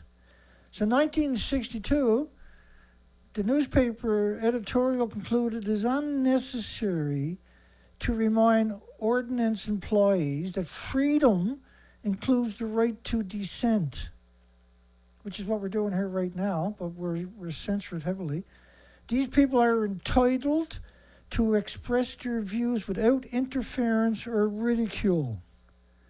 Yeah, try saying that to the nuclear industry without getting attacked. The Ordnance Department News yesterday ran an editorial that disagreed with the peace walkers' views, the anti-nuclear peace walkers' views, but stated, we can't help but admire their fervor and devotion to their principles. The oldest in the group, a carpenter from Jamaica, participated last year in a walk from Maine to New York City. He thinks a good start for the U.S. would be stop nuclear testing, 1962. 60 years ago. Would be to stop nuclear testing. Yeah, well, it was another 2+ decades before they done that, and it never really stopped. Because radiation never goes away. Bruce Power begins loading fuel bundles in Unit 6 reactor here in Canada.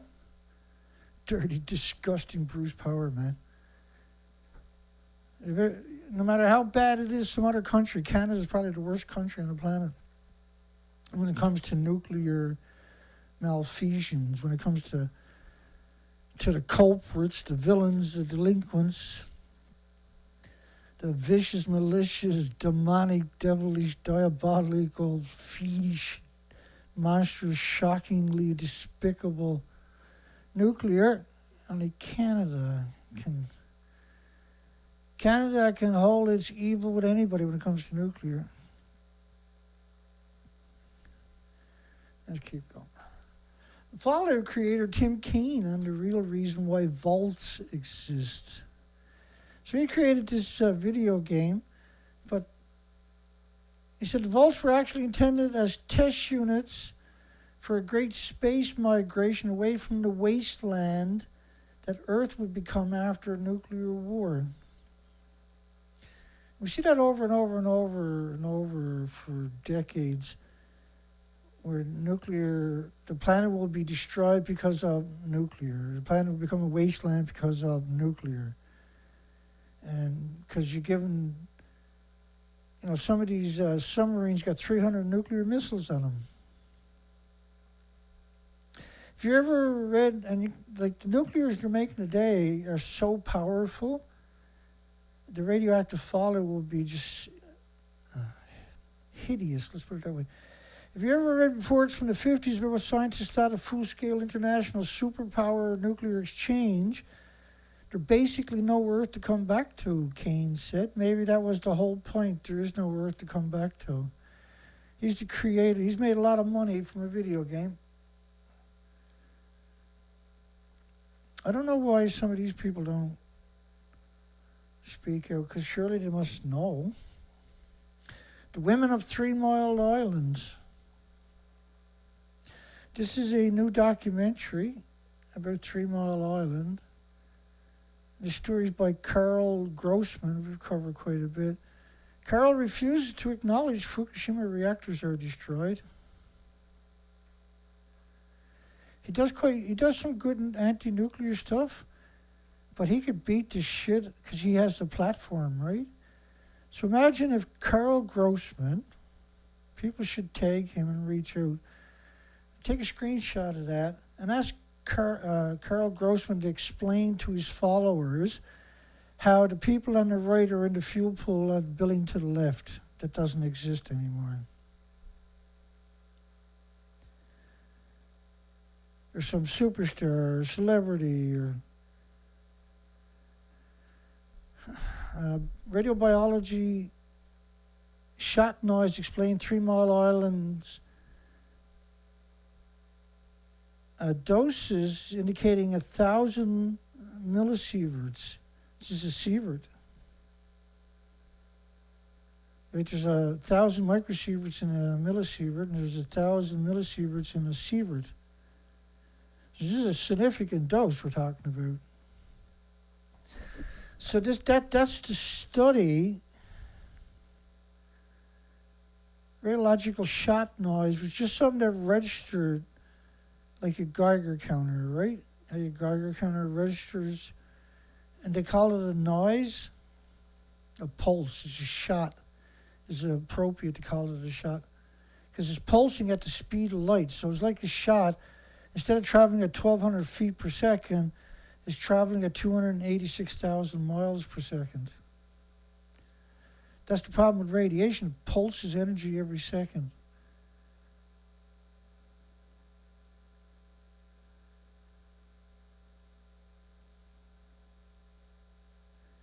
The discussion was moderated by Kelly McMaster's author of the memoir Welcome to Shirley, a memoir of an atomic town, and a professor on Long Island. And her book attributes wide-ranging cancer in her hometown on Long Island to our good scumbags, the Brookhaven National Laboratory,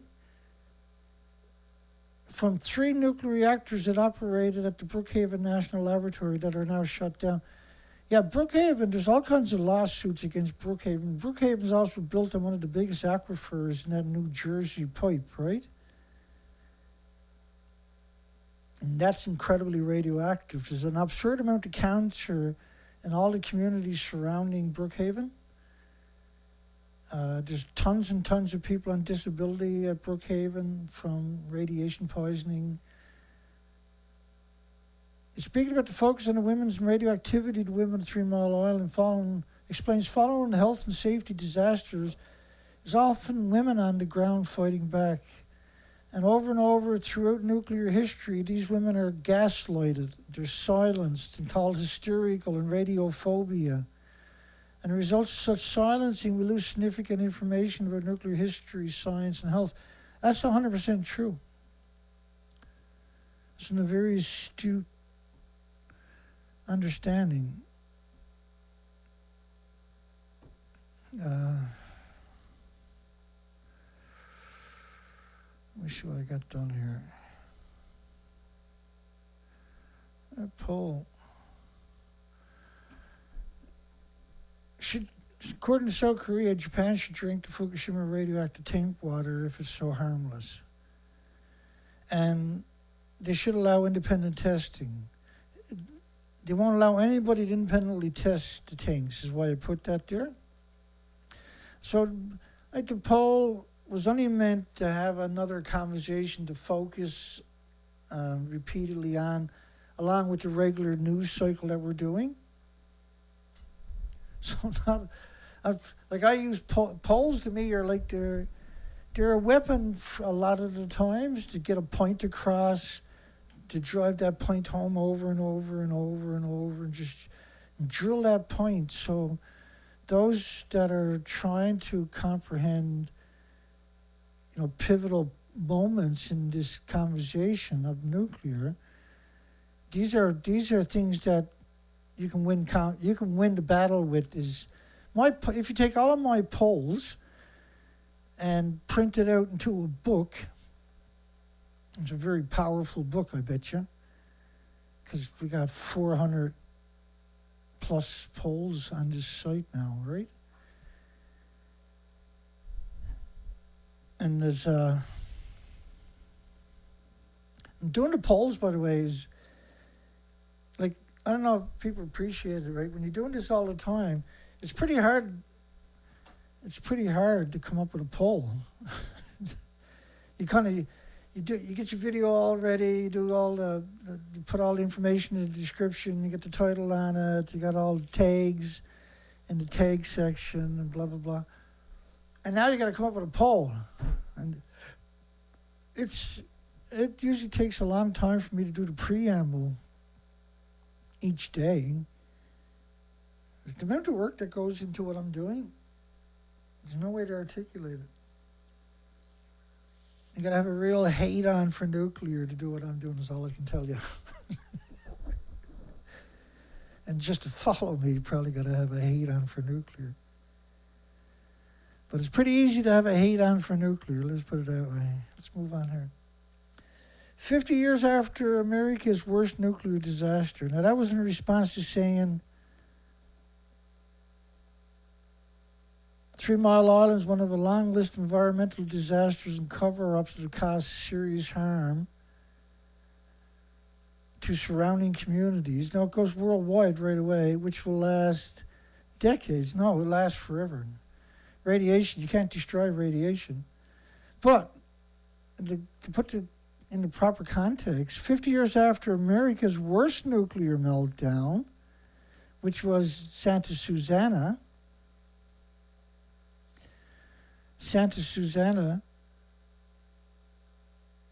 was they had public's first notification of something unusual had happened on the hill. For the next 20 years, remained the only public notification about the accident. There was only one issue coming out of Santa Susana Field Laboratory nuclear meltdown. And the importance of it was that it was also built without a containment structure, folks. Wrap your mind around that statement. Up at Rocketdyne. The radiation vented hot out over the San Fernando valleys. Well, this was a meltdown, by the way. We know there was a meltdown, a fuel meltdown, which is a meltdown. According to an analyst of a 5-year study by a panel of independent scientists convened years after the nuclear meltdown at the Savannah River site, Savannah River nuclear meltdown accident released 460 times the amount of radiation released during the 3 Mile Island. It's still melting down. It's still not contained. And that was 1959. So they claimed that 3 Mile Island was 22 million curies of xenon-133. The 1979 accident at 3 Mile Island Nuclear Power Station in Pennsylvania released about 22 million curies of xenon-133 into the environment, which is around 32 pounds, I think. Let's do the math on it. 22 million curies, so divided by 90 curies per gram, and that's, divide that by 29 to get ounces. So it's 8,400 ounces. Divide that by 16 ounces to get pounds. Is 33 pounds. So they're saying 3 Mile Island released 33 pounds. 3,300 maybe, but not 33. We've seen dumps in the ocean that were extraordinary, and they claimed there was only a couple of kilograms in thousands and thousands and thousands and thousands of 45-gallon drums. In fact, some of them only claimed there was a few grams. That we got stories about Fukushima where they claimed there was 19 drops of tritium in all the tanks combined. That's how much radiation we're talking about. That's what the stories they were using. Like, the real numbers is tens of millions of pounds at Fukushima. It's tens of millions on the top of each building that were gone. So 22, now it's not, like the claim that 3 Mile Island only released xenon-133, this is absurdness. Like the biggest byproduct of radiated fuel rods is going to be the curium isotopes. And curium isotopes need lead shielding 20 times thicker than you do for plutonium isotopes. Population exposure will be at 2 millisieverts, 2,000 microsieverts. You're not getting microsieverts, you're getting physical, it's like think of pollen, where it's physical particles, but this is particles and atoms.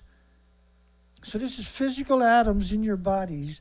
To describe it as a millisievert, whoever does that should lose their degrees. It should probably get 5 or 10 years in jail for their first offense. Among the small number of persons examined, indicated exposure between 600 and 900 millisieverts if you're using the fish method. Like, you can't measure it in millisieverts.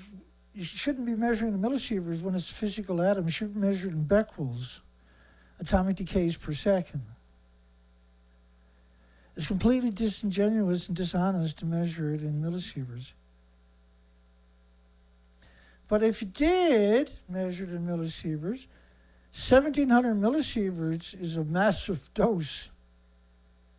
That's like millisieverts is something you measure from the physical fuel rods with gamma shines and X-rays and neutron bombardments and beta rays, not physical fallout, actual physical fallout. Think of a snowstorm, but you can't see it. Versus energy, like X-rays and gamma shines, which a lot of the pro-nuclear will try to confuse you with radiant. Well, they say, well, you know how you get heat from a stove? You get too close to the stove, you can feel all the heat. They'll try to describe it that, which is completely got nothing to do with this. The X-rays, the gamma shines, the neutron bombardments, the full-body X-rays, the beta rays, these melt your organs. Once you start melting the organs, you can run away, but they continue to melt. You melt the friggin' organs.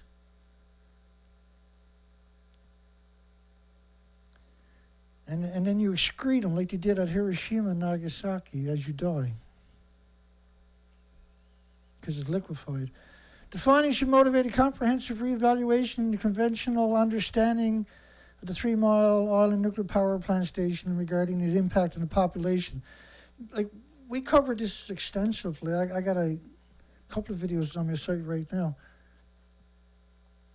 And the best one to look up is the Netflix 3 Mile Island video. That was around 900 studies, I think, in that one. Another one of the studies came out to claim that 2 million people got radiated after 3 Mile Island, but it was like watching color television for an extra year. Think about what kind of sick and twisted and sadistic person to publish that. And think about how evil scientists got to be to sit in silence after it was published. And when all disciplines sat in silence, what does that tell us? And I can walk you through all the nuances. There's so many nuances make you sick to your guts. A large quantity of radioactive noble gas xenon-133 into the surrounding environment.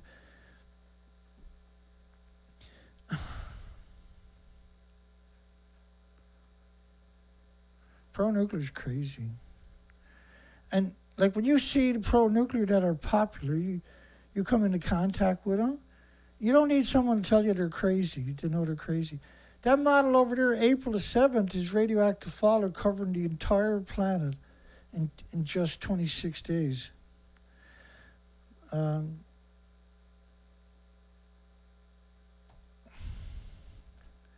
a pro-nuclear from Environmental Progress.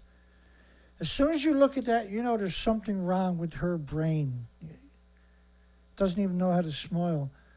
But one look at her, and you know that she's the inbreed of an inbreed of an inbreed from the nuclear industry. There's no illusions that this is a very sick individual. There's nothing charming or pretty about her. She's a sadistic monster from the nuclear industry. But the claim there's only noble gases of xenon-133, which is really bad, by the way. It burns a hole through your lung, ends up in your bones, and mutates your stem cells. But there's infinite amount of radioactive isotopes from a nuclear meltdown to suggest that xenon-133, with a very short half-life, is horrific that somebody would suggest that.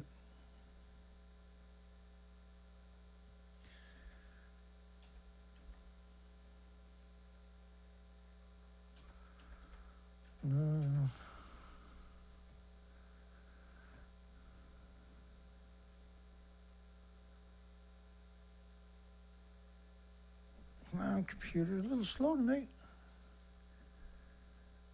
Lost his way.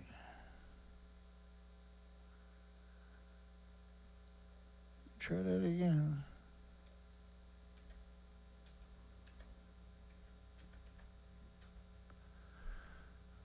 Dun, dun, dun, dun, dun, dun. I can't remember where I put it, so I got to search it the hard way. It's always the hard way.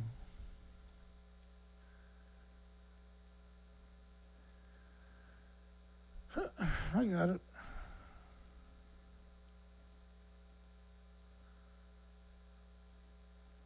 No voice in the wicket.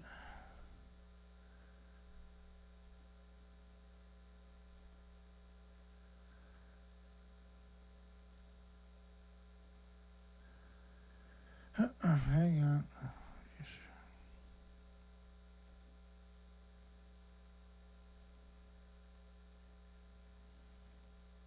So who are the heroes at Fukushima anyway?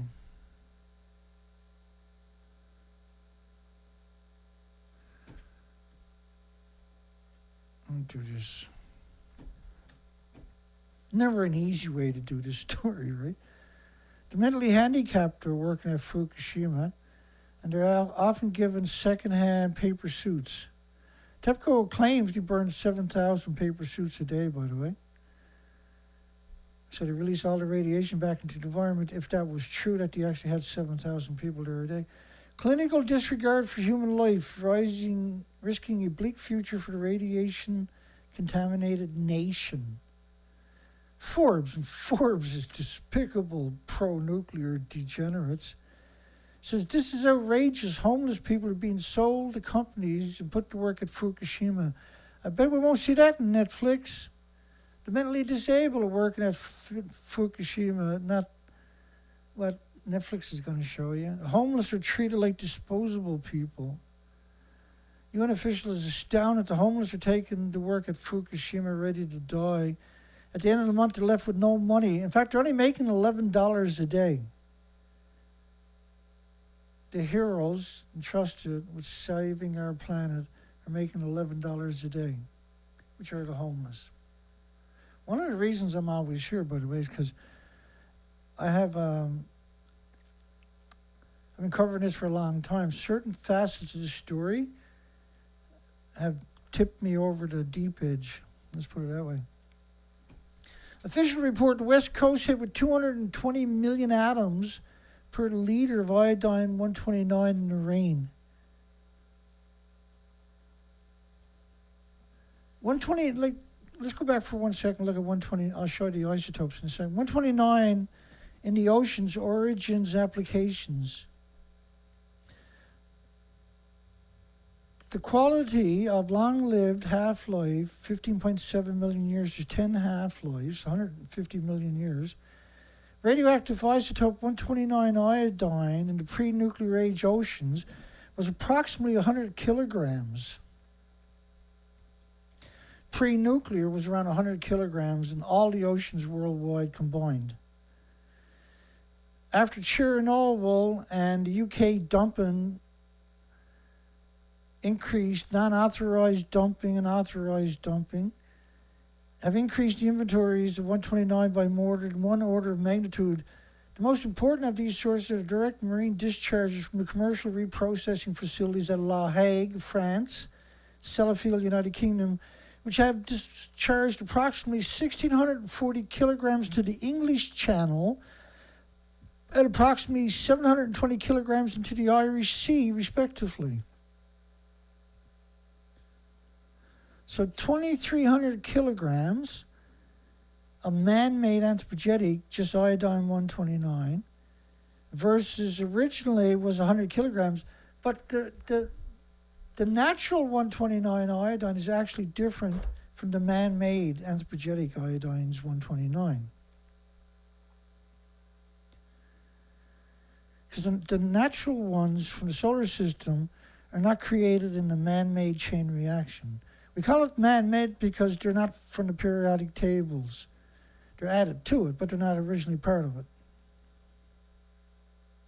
So we polluted the planet. And when you see headlines like this, sustained radioactive fallout at 220 million atoms of iodine-129, for instance, covering the entire planet. There's so many of these, and this is the Neptunian maps. But you can find Neptunium, you can find the iodine-129, you can find the 133, but you can't find the other iodine, anthropogenic man-made isotopes, see? But you can extrapolate. So you found the xenon-133, what about the rest of it? So you extrapolate one isotope, you do a mathematical equation, extrapolate all kinds of other isotopes and their daughters. Like the uranium, the reactors run on uranium and plutonium, I might add. So to suggest that you're only getting xenon-133 is absurdness. It's outrageous, it's despicable. The cesiums, the strontiums, and the rest of them. Researchers too frightened to get closer than 100 kilometers from the meltdown. They're wearing tungsten, the homeless are wearing tungsten vests when they're working outside of reactor 3 because you can't go in there. The water cannons can't spray the reactors. Water cannons can't spray the reactors. Think of that statement. We're supposed to believe Rupert Winfield Hayes is in reactor 4 on top of it, looking down on the fuel pool, which actually doesn't exist. The fuel pools are at the very top of the building. So how can he be at the top of a building that actually doesn't exist? And when do we stand up? When do we gut up? And when do we fight back for all the species and for humanity? When do we start doing it? So it's notable. And look how many times you got the xenon-133. Noble gas is solutable in tissue and fat, especially 9 times more so. Distribution factor in fat tissue is 10 times larger than blood gas partition coefficiencies. That's super important, by the way. And they claim here it only lives a short while, but its half-life is 5 days for xenon-133. Which means it's 50 days, which means there's no problem to circulate the entire planet. But it's not just one, it's many. Mexico is seeding clouds to make the rain. Scientists aren't sure it works. They made it rain in Vietnam over the Ho Chi Minh Trail for an extra 2 months after the monsoons by seeding the clouds. There's 134 ski resorts in the United States have permits to see the skies with airplanes to make it snow over their resorts. Like it's absurd to suggest it. And then they turn around and show you pictures of them actually doing it. Remember, they'd done the same thing in Britain in the 40s. Mayor candidate in London was fired for saying marriage is between a man and a woman.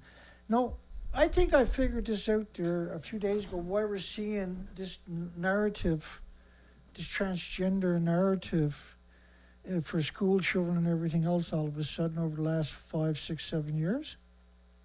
And now it's a real thing, right? The last couple of years. Because Fukushima causes all of that. That's part of congenital malformations. The children are born with certain issues, right, that weren't normal pre-nuclear. Everything you know about Netflix's Fukushima series, The Days.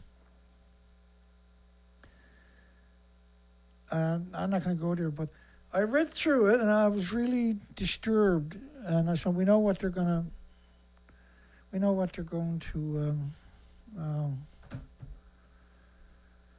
Okay, well, I guess we'll give it up here because we're 2 hours, 15 minutes. I didn't realize it. My apologies. I apologize.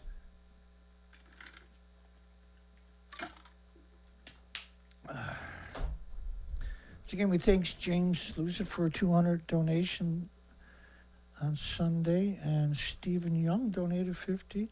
It's a big deal. And we're struggling trying to do the right thing here. We got a chat. It's pretty active tonight. Should Japan drink the Fukushima radioactive tank water according to South Korea if it's harmless? Yes, but if it's not harmless, no. Should they allow independent testing? Yes. And so the trolls showed up a lot of trolls showed up here tonight. Look at that. 33% said no. We only see that when it comes to radioactive food and radioactive tanks. We never see that for anything else. That's okay. The one thing we all know is the nuclear industry got to go or we will go. We got no choice but to fight back. And the sooner people fight back, the sooner that'll happen. We'll win. The minute people fight back, we are going to win. The industry can't win. It only ends with wins by silence. We're just a single show. We're the only show in history to come out and say, well, actually, that's a lie. And here's the truth. Think about that. We're the only show in history. We've been at this a long time. And shocking, horrifyingly, nobody else is doing it. I figured I would educate a lot of people and then they would start incorporating the narrative, but it didn't happen. It's humiliating, really. And the nuclear industry is now segregated to me, so I got 23 people on the most important subject in human history. 23 people with 41 likes and 44 votes. And then, like, every story tonight is brutally interesting. There's madness on top of it. But these are not boring stories. It's not soap operas. We're not talking about garbage. We're not talking about nonsense. We do an awful lot of work. And good night, everybody. Hugs for everybody. Have a great night. Great day tomorrow.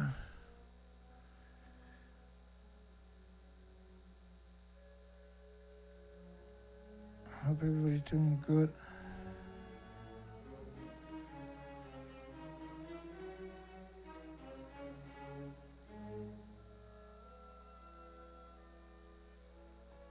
Okay, let's call it a night. It was a great show. My apologies, we went pretty long on the show tonight. We're 2 hours and almost 20 minutes. I'll just get out of the way here. Let you get on with your night. Have a great night. Great day tomorrow. We'll see everybody tomorrow night. We've got a really good show tomorrow night. And we'll show some breaking stories also in it for tomorrow night. Have a great night. We'll see you tomorrow, folks. Take care now. If you make it this far, don't forget to give us a thumbs up.